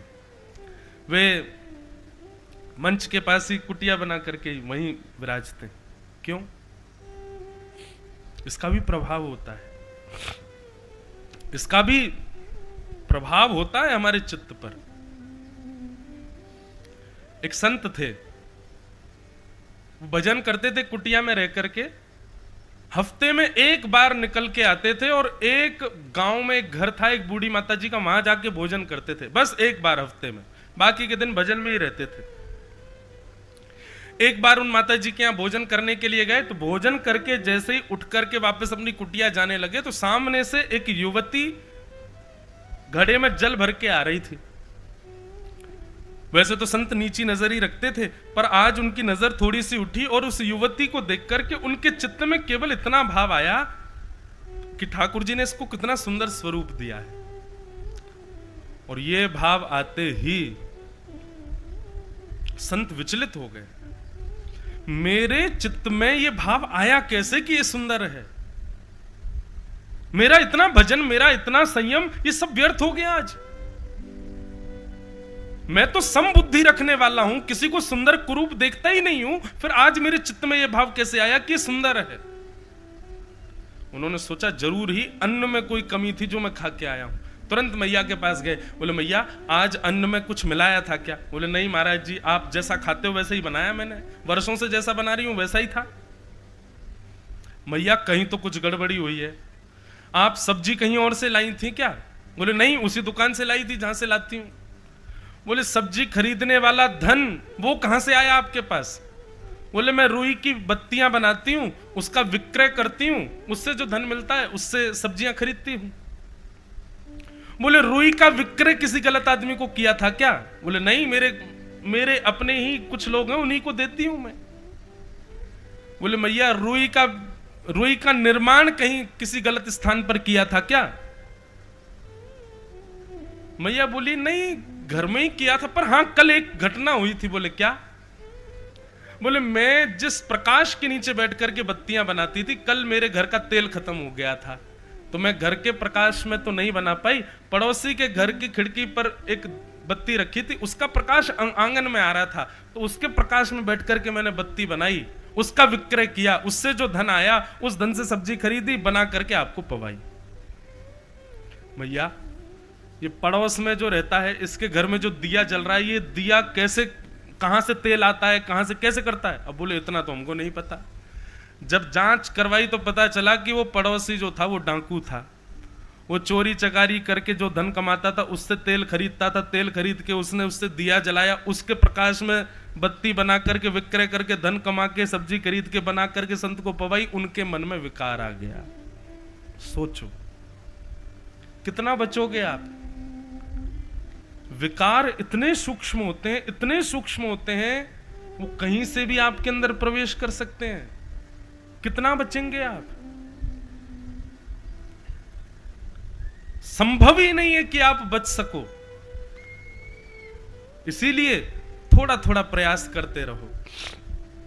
ये तिलक लगाना, नित्य सत्संग सुनना, ये एक प्रकार की वैक्सीनेशन है। जैसे कोरोना वायरस एक समय ऐसा आया था कि बच ही नहीं पाएगा, कोई ऐसा बचा ही नहीं पूरे भारत में जिसको नहीं हुआ वो वायरस, लेकिन कई लोगों ने इतना प्रोटोकॉल और उसका ध्यान रखा कि वायरस हुआ तो सही, लेकिन वो फिर भी बच गए, कोई इतनी दिक्कत हुई नहीं। ठीक वैसे ही भैया ये पाप जो है इतनी सूक्ष्मता से हमारे भीतर प्रवेश करते हैं, लेकिन आप कथा रूपी वैक्सीनेशन, संतों के चरण रूपी वैक्सीनेशन लगवाते रहा करो, ताकि ये वायरस आएंगे भी तो अपना प्रभाव नहीं डाल पाएंगे आपके ऊपर। संग से बचाओ, अपने वातावरण को शुद्ध रखो। हम नहीं कहते कि आप पूर्ण रूपेणी वैसे हो जाओ, थोड़ा थोड़ा प्रयास करो। आप कभी महापुरुषों को देखना, वो अपना जल संग लेके चलेंगे, अपना आसन संग लेकर के चलेंगे। कई महापुरुष तो अपनी सामग्रियां भी संग लेकर के चलते हैं। कई संत तो ऐसे हैं, वो पहले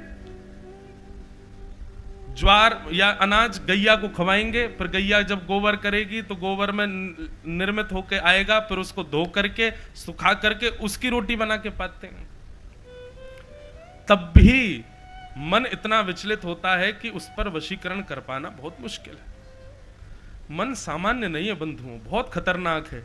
इसलिए थोड़ा भी बच जाए तो बहुत बड़ी कृपा मानो ठाकुर जी की। भगवान कहते हैं मैया, संग यदि किसी व्यक्ति ने सुधार लिया तो निश्चित है कि उसका मन विचलित नहीं हो पाएगा। तब भगवान 5 प्रकार के गुण बताते हैं। ये 5 गुण जिसमें हो उसका संग करो। तितिक्षवः कारुणिका सुहृदः सर्वदेहिनाम अजात शत्रवः शांता साधवः साधुभूषणा। सहनशीलता, दया, सबका हित चाहने वाला, किसी से शत्रुता ना रखने वाला और कम बोलने वाला, शांत रहने वाला, ये 5 लक्षण जिसमें हो उसका संग करना प्रारंभ कर दो। या ये 5 लक्षण जिसमें ना दिखे अपने अंदर लाना प्रारंभ कर दो। ये 5 लक्षण यदि हमारे भीतर आ गए तो निश्चित है कि मन इतना ज्यादा विचलित नहीं होगा। विचलित तो होगा पर इतना नहीं होगा। इस प्रकार भगवान कपिल ने मन को सुधारने के कारण बताए, नियम बताए। आगे फिर 25 तत्वों के बारे में बताया, अष्टांग योग के बारे में बताया, सब चीजों के बारे में बहुत विस्तृत जानकारी दी। फिर एक प्रसंग बहुत सुंदर आता है कि ठाकुर जी से देवूती माता ने पूछा कि आपके कितने प्रकार के भक्त होते हैं और आपको उनमें कौन सा वाले सबसे बढ़िया लगते हैं। तो भगवान ने अपने 4 प्रकार के भक्तों के बारे में बताया है। ध्यान से सुनिएगा। और ठाकुर जी को कौन से प्रिय हैं। पहला भक्त भगवान कहते हैं, अभिसंधाय यो हिंसाम दंभम मात्सर्यमेव वा संरंभी भिन्नग्भावम मयि कुर्यात् सतामस। सबसे पहला तामसी भक्त, ये मुझको बिल्कुल प्रिय नहीं है। मैया बोली इसकी भावना क्या होती है? बोले केवल और केवल दूसरों की बुराई करता है मेरे से आके, आपने उस पर इतनी कृपा कर रखी है, पड़ोसी का धंधा बढ़िया चल रहा है, ये बढ़िया चल रहा है, वो बढ़िया चल रहा है, ठाकुर जी ने हम पे भी दृष्टि डालो, ने हम पे भी कृपा करो। अच्छा, जरूरी नहीं भगवान के प्रति, कई लोग संतों के प्रति भी ऐसी भावना रखते हैं, संतों के प्रति भी ऐसी भावना कर लेते हैं। महाराज जी आप उससे ज्यादा मिलते हैं, उसके पास ज्यादा बैठते हैं, उनके यहाँ तो ऐसे करते हैं, हमारे यहाँ भी करो। ऐसा नहीं होना चाहिए, इसको तामसी भाव कहते हैं। भगवान कहते हैं ये मुझे बिल्कुल प्रिय नहीं, जो दूसरों की शिकायत करते हैं मेरे से आके, और कहीं ना कहीं मेरा भजन केवल इस भाव से करते हैं कि किसी का अनहित हो। ये तामसी भक्त का लक्षण।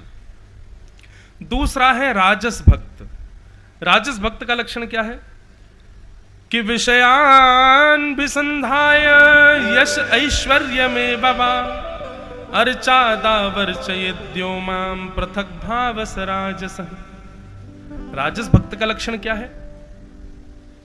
बोले केवल और केवल यश वही हो, कीर्ति संपत्ति मांग नहीं आता है मेरे पास, ये दे दो, ये करा दो, ये करा दोगे तो ठाकुर जी सोने का छत्र चढ़ाऊंगा।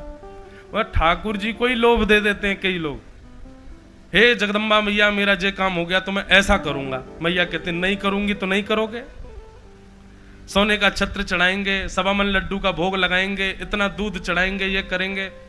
पर ठाकुर जी को ही लोभ देते हैं हम लोग, आपने ऐसा कर दिया तो मैं ऐसा करूंगा। ठाकुर जी कहते हैं हाँ तू ही तो मेरो पेट भर रहा है, तो ही तो मेरो भोजन चल रहा, तू ना करेगा तो होगा ही ना मेरो काम। इस प्रकार की भावना रखने वाले जो ठाकुर जी को ही लोभ देते हैं, अगर आपने ऐसा कर दिया तो मैं ये करूंगा। भगवान कहते हैं ये राजस भक्त हैं, ये भी मुझको बिल्कुल पसंद नहीं है। लेकिन मैया भक्तों की कैटेगरी में ये भी आते हैं, भक्त हैं पर मुझे प्रिय नहीं है। तीसरे कौन है? तब भगवान कहते हैं कि कर्म निर्हार मुद्दिश्य परस्मिन् वा तदर्पणम यज्ञे दष्टव्यमति पिति पृथक भावस सात्विक। कर्म निर्हार मुद्दिश्य, जो अपने कर्म पर प्रधानता रखता है कि मैं कर्म करके कुछ भी हासिल कर लूंगा, ठाकुर जी आप बस कृपा बनाए रखना, मुझ में इतनी सामर्थ्य है कि मैं कुछ भी हासिल कर लूंगा, बस आप अपनी दृष्टि मुझ पर रखना। मैया कहती हैं ये आपको पसंद है? भगवान बोले हाँ मतलब इतना नहीं, हाँ ठीक है, क्यों कहीं ना कहीं कृपा की भी कामना तो की ना उसने। मैया बोली तो फिर आपको पसंद कौन है? तब भगवान चौथे भक्त का लक्षण बताते हैं, आहा कि लक्षणम भक्ति योगस्य निर्गुणस्य हृदाहतम अहैतुक्यव्यवहिता या भक्ति पुरुषोत्तम। मैया मुझे जो भक्त प्रिय है वो कैसा होता है? बोले लक्षणम भक्ति योगस्य, वो मुक्ति की भी कामना नहीं करता, वो कभी ये भी भाव नहीं रखेगा कि ठाकुर जी आप प्रकट हो जाओ, आप मुझे दर्शन दे दो। बोले नहीं, केवल एक ही कामना रखता है, क्या कि नाथ चाहे कुछ हो जाए, मेरे को आप भले ही मिलना मत, पर मैं आपसे प्रेम करना छोड़ूं ऐसा कभी होने मत देना, मेरा प्रेम आपसे बना रहे बस। एक हमारे ब्रज के एक भक्त थे, उनका नाम था सूरध्वज। क्या नाम था? सूरध्वज। तो सूरध्वज जो थे ये मदन मोहन जी का दर्शन करने जाते थे। मदन मोहन जी अब करौली में विराजते हैं, राजस्थान में। हम लोग वृंदावन रसामृत पद में गाते हैं ना, बेहरत निस दिन कुंज गलिन में ब्रजजन मन सुख धाम, मदन मोहन को रूप निरख सनातन बलि बलि जाए। सनातन गोस्वामी ने प्रकट किया, प्रकट नहीं किया, बड़ी सुंदर कथा मदन मोहन जी की भी, वो बाद में बताऊंगा, पर अभी इनकी सुनो। ठाकुर जी को जो भक्त प्रिय उसका स्वरूप कैसा होता है। तो सूरध्वज जी जो थे, संडीला एक जगह है उत्तर प्रदेश में, वहां के सूबेदार थे और अकबर ने इनको वहां बैठा रखा था। वहां के व्यापारियों से कर इकट्ठा करके अकबर को भेजते थे। एक बार इन्होंने क्या किया, 2-4 महीने तक कर भेजा नहीं, व्यापारियों से सारा इकट्ठा करते रहे और इकट्ठा करते करते करते 2-4 महीने हो गए, खूब सारा धन हो गया, खूब सारा सोना हो गया। इन्होंने क्या किया, जितना कर आया उससे संत महात्माओं को बुला करके सबका भंडारा करवा दिया और भंडारा करवा करके तभी अकबर के लोग आगे बोले, अकबर कह रहे हैं 4 महीने से तुमने कोई कर नहीं भेजा। तो बड़े बड़े डिब्बों में पत्थर भर भर के भेज दिए और उसमें एक पत्र लिख करके भेज दिया अकबर को। अब मुझे वो याद नहीं आ रहा, 100 संडीले उपजे सब संतन मिल गटके और आधी रात सूरज ध्वज वृंदावन को सटके। बड़े बड़े डिब्बों में पत्थर भर भर के अकबर के यहाँ भिजवा दी और कहे बोले 100 संडीले आए थे हमारे पास, 100 सोने की मोहर आई थी, सब मिल संतन गटके, सारे संतों ने मिलकर के सब गटक लिए, सबने पा लिया और आधी रात सूरज ध्वज वृंदावन को सटके, वृंदावन को चले गए। अकबर देख करके खूब हंसा, लेकिन अकबर को क्रोध नहीं आया। बोले क्यों, चलो अच्छा है, संत भोजन करा दिया, कोई अपने प्रयोग में तो नहीं लिया। ऐसे सूरज ध्वज जी वृंदावन आ गए। वृंदावन आकर के उन्होंने नियम लिया कि सुबह मंगला से लेकर के रात्रि शयन तक जितने दर्शन मदन मोहन जी की जितनी आरती होती थी, हर आरती में वो जाते थे। अष्टयाम होती है हमारे वृंदावन में, 8 बार अष्टयाम करते थे और अष्टयाम करते हुए ठाकुर जी से एक ही प्रार्थना करते थे, क्या, संतन की पनही को रक्षक कहाऊं। हे नाथ, आप इतनी मुझ पर कृपा कर दो कि संतों के चरणार विंदों का मुझे रक्षा का सौभाग्य प्राप्त हो। ठाकुर जी ने एक दिन परीक्षा ले ली और सुबह सुबह मंगला में जैसे ही सूरज ध्वज जी जैसे ही मदन मोहन जी के दर्शन करने के लिए गए तो एक संत खड़े थे। संत को देखते ही सूरज ध्वज जी बोले, बाबा चलो दर्शन, मंगला के दर्शन। संत बोले, हम नहीं जा रहे। बोले क्यों नहीं जा रहे? बोले 2 दिन से हम रोज आते हैं, हमारे पादुकाओं को कोई चोरी कर ले जाता है, हम दर्शन को नहीं जा रहे। सूरज ध्वज जी बोले, सुनो, पादुका मुझे दीजिए, आप जाओ दर्शन करो, मैं बैठा हूं पादुका लेकर के। संत बोले, अरे नहीं नहीं, आपका दर्शन छूट जाएगा। अरे नहीं भगवान, आप जाओ दर्शन करो, मैं पादुका लेके बैठा हूं। संत ने अपनी पादुका उतार दी, संत तो चले गए दर्शन करने। अब सूरज ध्वज जी उन पादुकाओं को चित्त से लगा करके बैठे थे। संत वास्तव में परीक्षा लेने के लिए आए थे सूरज ध्वज जी की, क्योंकि वो रोज गाते थे, संतन की पनही को रक्षक कहाऊं। संत बोले, आज देखूं सूरज ध्वज जी कितने संतों के चरणों की पनहियों की रक्षा करेंगे। मंगला का समय निकल गया, श्रृंगार का समय निकल गया, आरती का समय निकल गया, भोग का समय निकल गया, बाल भोग का समय निकल गया, राजभोग का समय आ गया, संत बाहर आए ही नहीं, भीतर ही बैठे रहे। और तब देख रहे हैं तो बाहर सूरज ध्वज जी अपनी छाती से लगाए संतों की उन पादुकाओं को लेकर के बैठे। संध्या के दर्शन खुल गए, औलाई हो गई, रात्रि का ब्यारू हो गया, शयन आरती होने लगी, लेकिन सूरज ध्वज जी ऐसे ही बैठे रहे। रात्रि के शयन दर्शन जब पूर्ण हुए, संत निकल करके बाहर आए, नेत्र सजल हो गए, आकर के सूरज ध्वज जी को हृदय से लगा लिया। बोले, आज तुम्हारे दर्शन छूट गए ठाकुर जी के हमारे पादुकाओं के चक्कर में।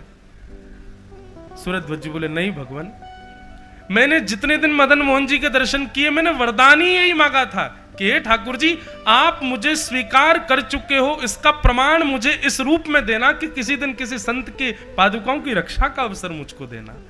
आज आपने दर्शन से दूर नहीं किया, बल्कि आज आपने मुझे प्रमाणित कर दिया कि मदन मोहन जी मुझसे प्रेम करते। संत तो पादुका लेकर के चले गए। आज पूरे दिन मदन मोहन जी के दर्शन नहीं हुए सूरज ध्वज जी को, कपाट बंद हो चुके थे, शयन कर गए ठाकुर जी, नियम टूट गया था सूरज ध्वज जी का। सूरज ध्वज जी सोचने लगे, नियम तो टूट गया है, दहली को ही प्रणाम कर लें। दहली पर जैसे ही सर झुकाया तो पत्थर का अनुभव नहीं हुआ, सुंदर सुंदर उंगलियों का अनुभव माथे पर हुआ। जैसे ही नेत्र उठा करके देखा तो साक्षात मदन मोहन लाल जी खड़े हुए हैं और सूरज ध्वज जी को हृदय से लगा लिया, अपने संगी ले गए ठाकुर जी। इसको क्या कहते हैं? निर्गुण भक्त।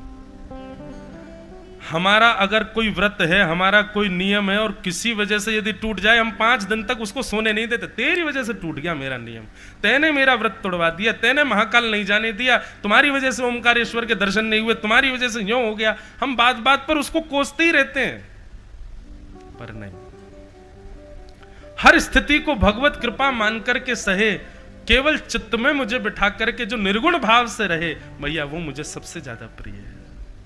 ये चतुर्थ भक्त का लक्ष्य।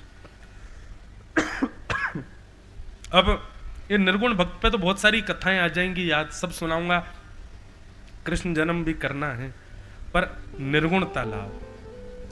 कभी भी बंधुओं जीवन में कोई भी स्थिति हो जाए, एक बात सदैव याद रखना, उसके प्रति नकारात्मक भाव मत रखिएगा। व्यास जी को जुकाम हो गया, व्यास जी को खांसी हो गई, अब इसी पर ही मैं विचार करने लग जाऊं कि मुझसे कोई अपराध बन गया जो ठाकुर जी कथा में मुझको जुकाम खांसी कर दिए। नहीं, ऐसी भावना नहीं, नकारात्मकता नहीं आनी चाहिए चित्त में, बल्कि भाव ऐसा आना चाहिए, बोले कि शुद्ध पवित्र गले में तो तुमने खूब कथा करी, अब हमने विघ्न डाल दिया, अब हमारी कथा अच्छे से करके सुनाओ तो माने हम। ऐसी भावना, ये परीक्षात्मक रूप से लेकर के उसको भी पूर्ण करो। बाहर निकलते छींक आ गई, अरे नहीं अब गाड़ी में मत बैठो, छींक आ गई है, ये नकारात्मक भाव रखने ही नहीं है। हर स्थिति हर परिस्थिति में यही रखना है कि नहीं, ठाकुर जी की कृपा है, ठाकुर जी का भाव है, ठाकुर जी का अनुग्रह है। हर स्थिति को सकारात्मक भाव से मान करके जीना, भगवत कृपा मान करके जीने वाले व्यक्ति को ही निर्गुण भक्त कहते हैं। इस प्रकार बहुत सारे भाव, बहुत सारे प्रश्न देवभूति माता ने किए, भगवान कपिल ने सबका उत्तर दिया। अंत में कपिल भगवान ने प्रश्न किया, मां आपके सारे प्रश्नों के मैंने उत्तर दिए, अब आप मुझे बताइए मेरे समस्त उत्तरों से आपने क्या पाया, सारी वार्तालाप का सार क्या है।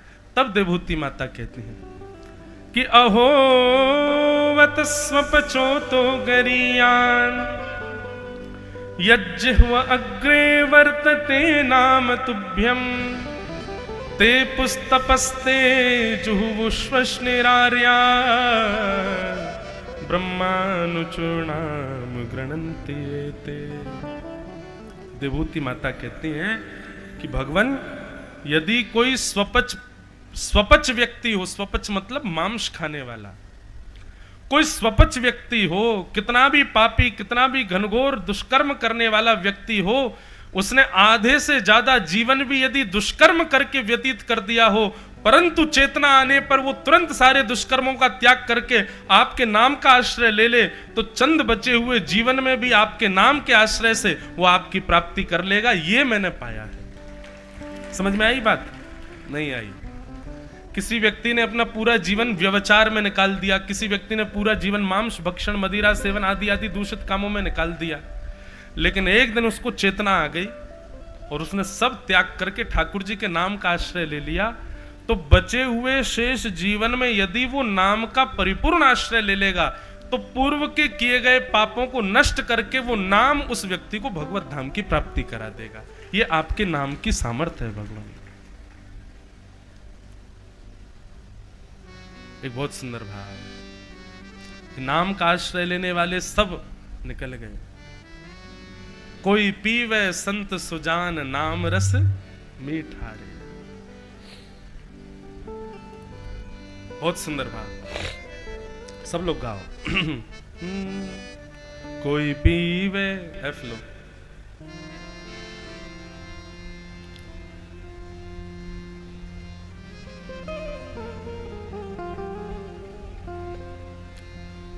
ऊंचो है जाएगो, डी लो, गला हमारा अनुकूल हो। हे कोई पीवे, कोई पीवे, कोई पीवे संत सुजान नाम रस मीठा रे, नाम रस मीठा, नाम रस मीठा रे, नाम रस मीठा। सब लोग गाओ। कोई पीवे हो, कोई पीवे, कोई पीवे, कोई पीवे, कोई पीवे, कोई पीवे, कोई पीवे, कोई पीवे,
गई राजवंश की रानी पी गई। ओ एक बूंद इस रस का भैया रे, एक बूंद इस रस का भैया रे, एक बूंद इस रस का भैया रे, एक बूंद इस रस का।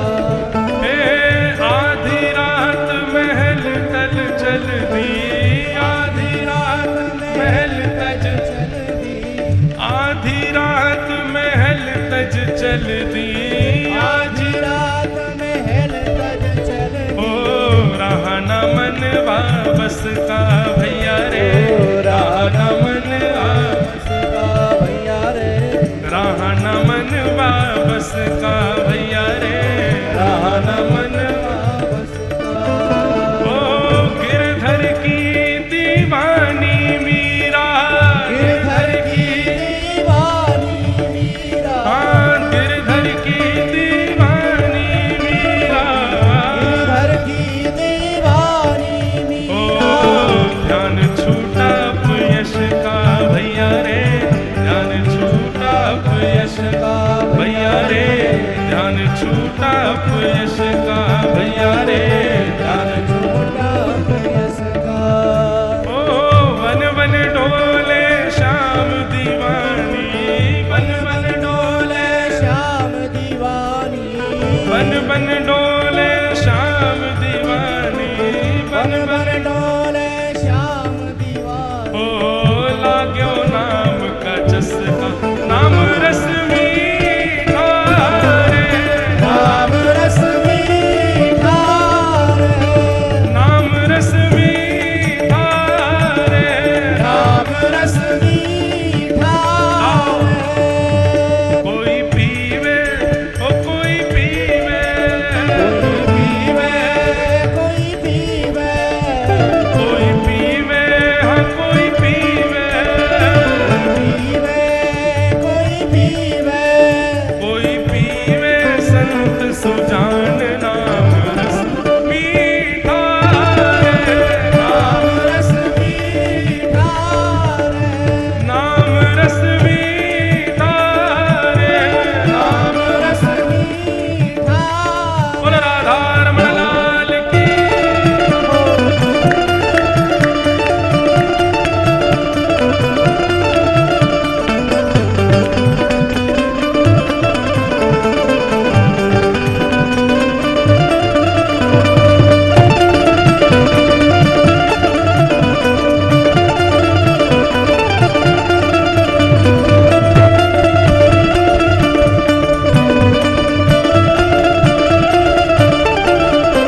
और मीराबाई ने ये एक बूंद पी ली, क्या दशा हुई। और किस किस ने ये रस पिया है, नाम का रस। ओ नामदेव रस पिया रे अनुपम, नामदेव रस पिया रे अनुपम, हे सफल बनाई काया भैया रे, सफल बनाई आया भैया रे। नरसी का एक तारा कैसे, नरसी का एक तारा, कैसे, नरसी का एक तारा कैसे, नरसी का एक तारा कैसे। ओ जगतपति को भाया भैया रे, जगतपति को आया भैया रे, जगतपति को भाया भैया रे। जगतपति को भाया। ओ तुलसी सूर फिरे मधुमाते, तुलसी सूर फिरे मधुमाते, तुलसी सूर फिरे मधुमाते, तुलसी सूर फिरे पार्थ की बोले हे नस नस पार्थ की बोले भैया रे। रस पात की बोले। हो चाक हरी रस मगन नाचत, चाक हरी रस शुक नारद शिव बोले भैया रे, शुक नारद बोले भैया रे। ओ शुक नारद शिव बोले भैया रे, शुक नारद बोले नाम रस मीठा रे, नाम रस मीठा रे, नाम रस मीठा रे,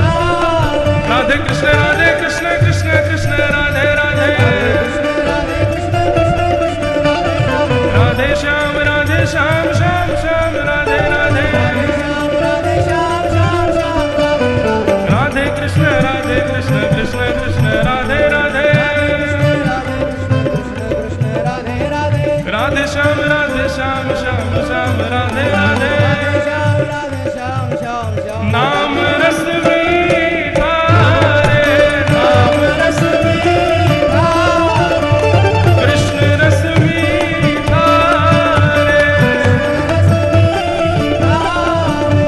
नाम रस मीठा रे रस मीठा कृष्ण रस मीठा रे रस मीठा जय जय श्री राम जय जय श्री राम जय जय श्री राम। तो अहो वतस्वपचोतो गरिया यज्जुवग्रे वर्तते नाम तुभ्यम् ते पुस्तपस्ते जुःश्वश्निरार्या ब्रह्मानुच नाम गृह्णन्ति ये ते। देवभूति माता कह रही है कि भगवान आपके नाम में कितने उस सामर्थ्य के फलीभूत व्यक्ति कितने भी आर्त विषाद पापों में क्यों ना पड़ा हो, आपके नाम का आश्रय जब ले लेगा उसी क्षण से ही वो अपने विषादों से मुक्त हो जाएगा, आपके योग्य बन जाएगा। ठाकुर जी के योग्य हमको बनाने की सामर्थ्य केवल भगवान नाम में है, उसका आश्रय ले लिया जाए। विनय पत्रिका में गोस्वामी तुलसीदास जी महाराज एक पद लिखते हैं, जो मोहि राम लागते मीठे। गोस्वामी तुलसीदास जी कह रहे हैं यदि किसी को नाम रस चढ़ा है तो उसकी स्थिति क्या हो जाएगी। यदि कोई नाम के प्रति आसक्त हो गया है, वास्तविक में जीवन में जिसके में नाम ने अनुग्रह किया होगा भगवान के ने, उसकी स्थिति क्या हो जाएगी। गोस्वामी तुलसीदास जी कह रहे हैं भैया बाहर लोगन ने कह दो शांत हो जाए बस। जो मोहे राम लागते मीठे तो क्या होता, तो नवरस षट रस रस अनरस है जाते सब सीठे। गोस्वामी जी कहते हैं यदि नाम जिस दिन आपकी जिह्वा पर वास्तविक रूप में प्रकट हो गया, अभी आप नाम गाते हो, गुरु मंत्र का जाप करते हो, राम विजय मंत्र का जाप करते हो, महामंत्र का जाप करते हो, लेकिन उसके बाद भी जिह्वा पर अन्य रसों को लेने की इच्छा प्रकट होती है। ये भी खा के देख लें, ये भी पा के देख लें, इसमें भी रस है, इसमें भी रस है, ऐसी ऐसी भावना यदि प्रकट हो रही तो समझो अभी नाम आपकी जिह्वा पर आया नहीं है। गोस्वामी जी कह रहे हैं जिस दिन नाम जीव पर वास्तविक रूप में विराजमान हो गया तो क्या होगा, बोले तो नवरस सठरस रस अनरस, नवरस सठरस सब अनरस हो जाएंगे, सब किसी में रस नहीं आएगा। फिर कोई कहे कि महाराज हमारी विदिशा की प्रमुख वस्तु इसको पा के देखो, आप पा तो लोगे लेकिन बड़ाई तो कर दोगे बढ़िया है, पर वो सुख नहीं जो राम रस में है, वो सुख नहीं जो कृष्ण रस में है जाते सब सीठे।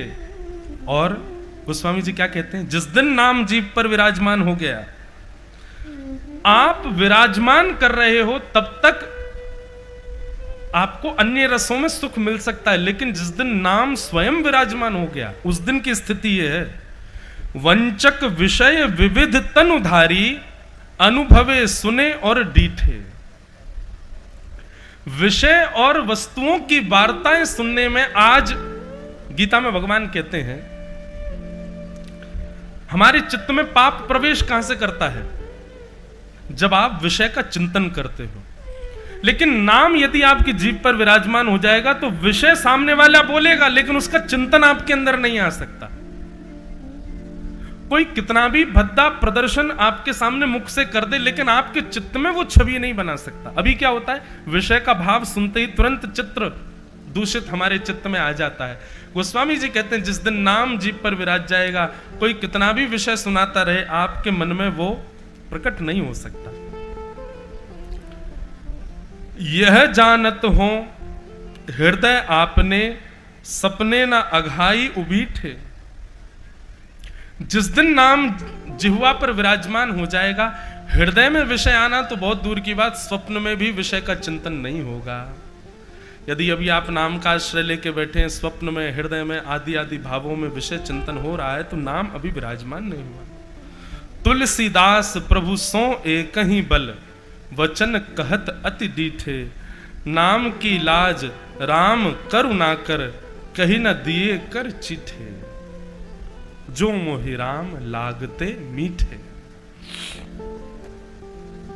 विनय पत्रिका में गोस्वामी जी कह रहे हैं, आपने नाम विराजमान कर लिया, ये एक विषय है। नाम स्वयं विराजमान हो गया, ये दूसरा विषय है। हमने 10 अपराध के लिए एक दिन कहा था कि 10 अपराध बताएंगे जो नहीं करने हैं एक वैष्णव को। 10 अपराध कौन कौन से लिख के लाए हैं, ध्यान से सुनिएगा।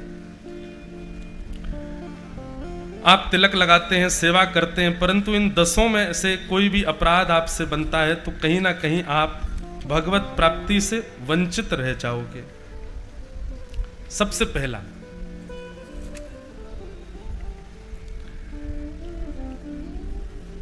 किसी भी, हम कथा में कहते हैं, हर कथा में, संत का अपमान सबसे पहला अपराध। आज ही बताया कथा में, किसी वैष्णव का, संत का, किसी भी भक्त का कभी अपराध नहीं बनना चाहिए हमसे।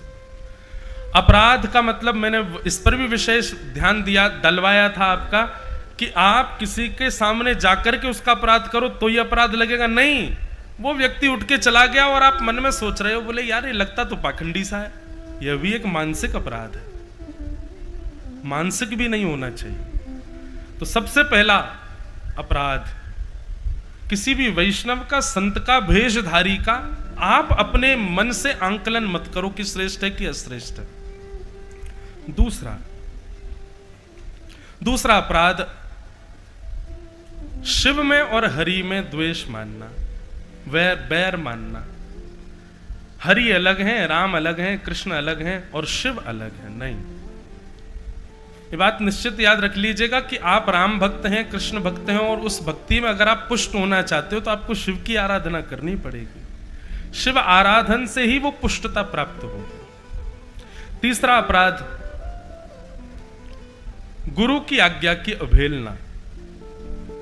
गुरु, जिसके प्रति गुरु भाव है, उसकी कोई आज्ञा हो जाए और उस आज्ञा को आप नकार दो, उसका पालन ना करो, किसी कारण से वो पालन छूट जाए, यह भी एक अपराध है। चाहे कुछ हो जाए, गुरु ने जो आज्ञा दे दी उसका पालन पूर्ण रूपेण करो।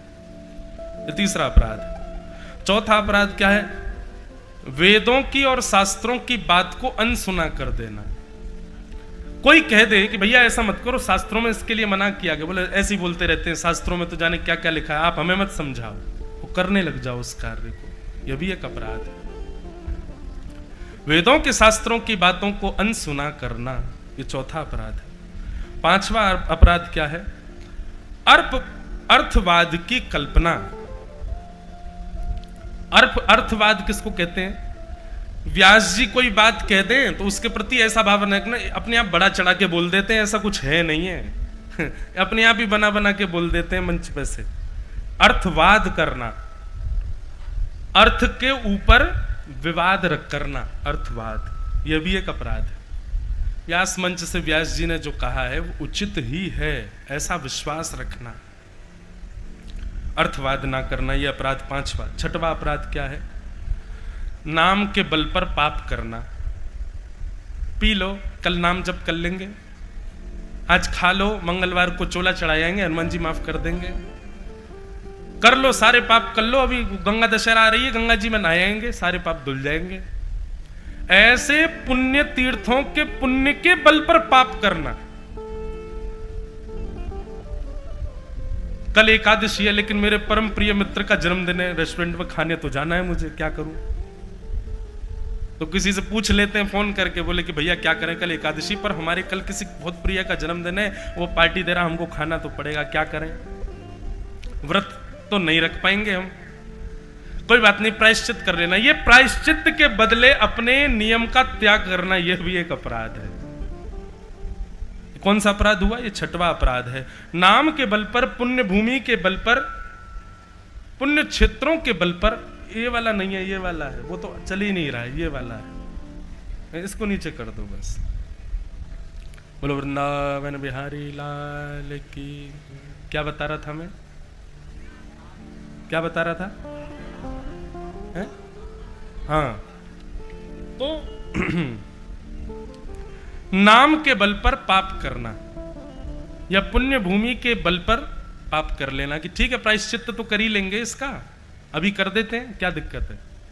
देखो इसमें भी दो बातें, गलती से हो जाए उसके बाद के लिए प्रायश्चित्त होता है, गलती से हो गया उसके बाद के लिए नियम कानून होते हैं। पर यह सोच करके कि नियम है तो सही है, उससे हम निवृत्त हो जाएंगे, अभी कर देते हैं, यह अपराध है। समझ में आई बात? अभी हमसे कोई अपराध बन गया, अब हमको बाद में पता चला अरे यार ये तो अपराध है, उसके लिए फिर प्रायश्चित्त कर सकते हो, लेकिन जानबूझ करके कि कर देते हैं फिर प्रायश्चित्त कर लेंगे, ये अपराध है, उसका कोई प्रायश्चित्त नहीं होता। नाम के बल पर, पुण्य के बल पर पाप करना, ये छठवां अपराध। सातवां अपराध क्या है? भगवत कथा का और भगवत सेवा का अन्य साधनों से तुलना करना। मतलब बहुत सावधानी से सुनिएगा।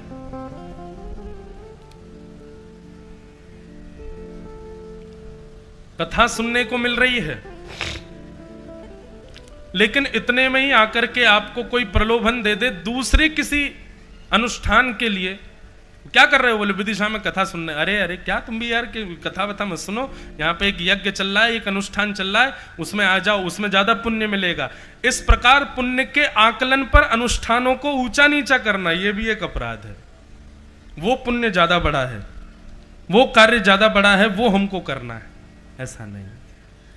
और देखो बंधुओं, सारे अनुष्ठान अपनी जगह श्रेष्ठ हैं, पर यदि कथा एक जगह है, कथा के बदले आप अन्य किसी को भी इसकी तुलना में नहीं लाएंगे, नहीं तो ये अपराध बनेगा। और ये बात हम नहीं कह रहे हैं, स्वयं हनुमान जी महाराज कहां तक कहें, हनुमान जी कथा में बैठे हों और उस समय राम जी भी आकर के हनुमान जी से कहें, हनुमान जी जरा सुनना, बहुत जरूरी काम है। तो हनुमान जी कहते हैं 2 घंटा रुक जाओ, भी कथा सुन लें, फिर मिलेंगे आपसे, पहले कथा पूरी कर लें हम अपनी। कथा, ये बात हम कथाकार हैं इसलिए कथा की प्रधानता बता रहे हैं, ऐसा मत सोचिएगा। हर जगह हमको सिक्योरिटी करते हुए चलना पड़ता है। स्वयं श्रीमद् भागवत में महात्म्य में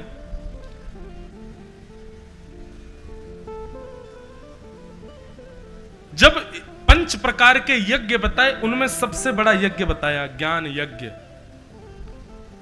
ज्ञान यज्ञ स्मृतोवदैः श्रीमद् भागवतालाप सुख गीत सुखादिभिः। सबसे बड़ा यज्ञ है। तो किसी भी रूप में, और हम ये नहीं कहते चलो कथा, आप किसी अन्य अनुष्ठान में भी बैठे हैं तो उस अन्य अनुष्ठान को भी किसी और के लोभ के अनुष्ठान में आकर के उसको छोटा मान के उसके श्रेष्ठ को मानना, ऐसा नहीं करना है। आप जिसमें व्यवस्थित हैं वो प्रधान है, ऐसी भावना रखना, तुलना नहीं करनी है, यह अपराध है। और 8वां अपराध क्या है? बहुत सुंदर अपराध है ये। क्या?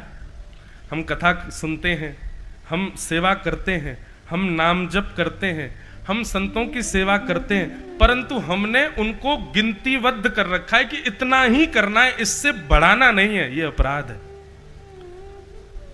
साल में एक बार कथा सुनेंगे, साल में एक बार महाकाल जाएंगे, साल में एक बार ओमकारेश्वर जाएंगे, साल में एक बार द्वारिका जाएंगे, साल में एक बार संत सेवा करेंगे, साल में एक बार भंडारा कराएंगे, ये एक गिनतीबद्ध करना, यह भी एक अपराध है। नहीं, बढ़ाओ, बढ़ना चाहिए।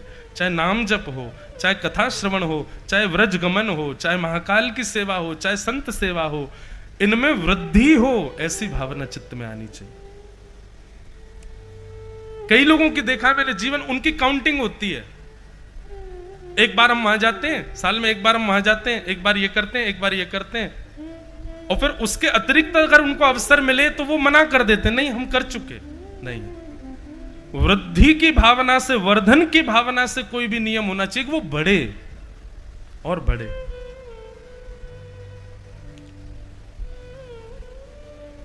अगर नहीं बढ़ाते हैं आप अपने उस सत्कर्म को तो वो भी एक अपराध बन जाता है। उसको एक सीमित स्थान पर रख रखा है, इतना दायरा है, इससे ज्यादा नहीं होगा ये, वो भी एक अपराध है।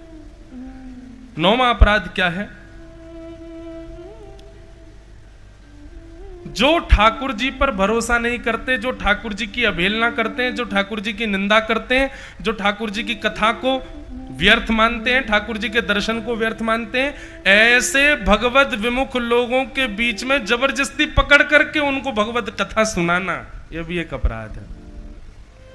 कई माताएं पिता ऐसा करते हैं, उनके बच्चे कथा नहीं सुनते तो मार पीट के लाते हैं कथा में, बैठ, तू बैठेगा कैसे नहीं, सुनेगा कैसे नहीं, अगर तेने नहीं किया तो देख तेरी घर पे हालत खराब। यह भी एक अपराध है। किसी के चित्त में यदि भगवत भाव प्रकट नहीं हो रहा है, आप जबरदस्ती मत करो। हाँ, ठाकुर जी से प्रार्थना करो इसके चित्त में भाव प्रकट हो, पर यदि नहीं हो रहा है तो आप अपनी तरफ से 1-2 बार प्रयास करो, जबरदस्ती नहीं, प्रयास कह दो, कथा सुनो। अविश्वासी के बीच में ठाकुर जी के प्रति विश्वास भरोसा ना करने वाले के मध्य में भगवत कीर्ति का गान करना, यह भी एक अपराध है। और 10वां अपराध क्या है? कथा सुनने से, नाम जप करने से, सेवा करने से, तीर्थ यात्राएं करने से, आदि आदि संतों की सेवा आदि करने से अपने मन पर, अपने दोषों पर कोई फर्क ना पड़ना, यह भी एक अपराध है। कथा तो सुनते हैं, महाकाल तो जाते हैं, संत सेवा तो करते हैं, लेकिन अहंकार वैसा ही बना हुआ है, कम नहीं हुआ है। सिगरेट पीते हैं लेकिन हाथ पांव धो धा के संत सेवा भी कर आते हैं, वो दोष नहीं छूट रहा है। इन सब क्रियाओं से दोष का ना नष्ट होना, यह भी एक अपराध है। आपको दोष निवृत्त होना है, इसीलिए नियम करना है। तो ये 10 अपराध हैं, इनसे बचो।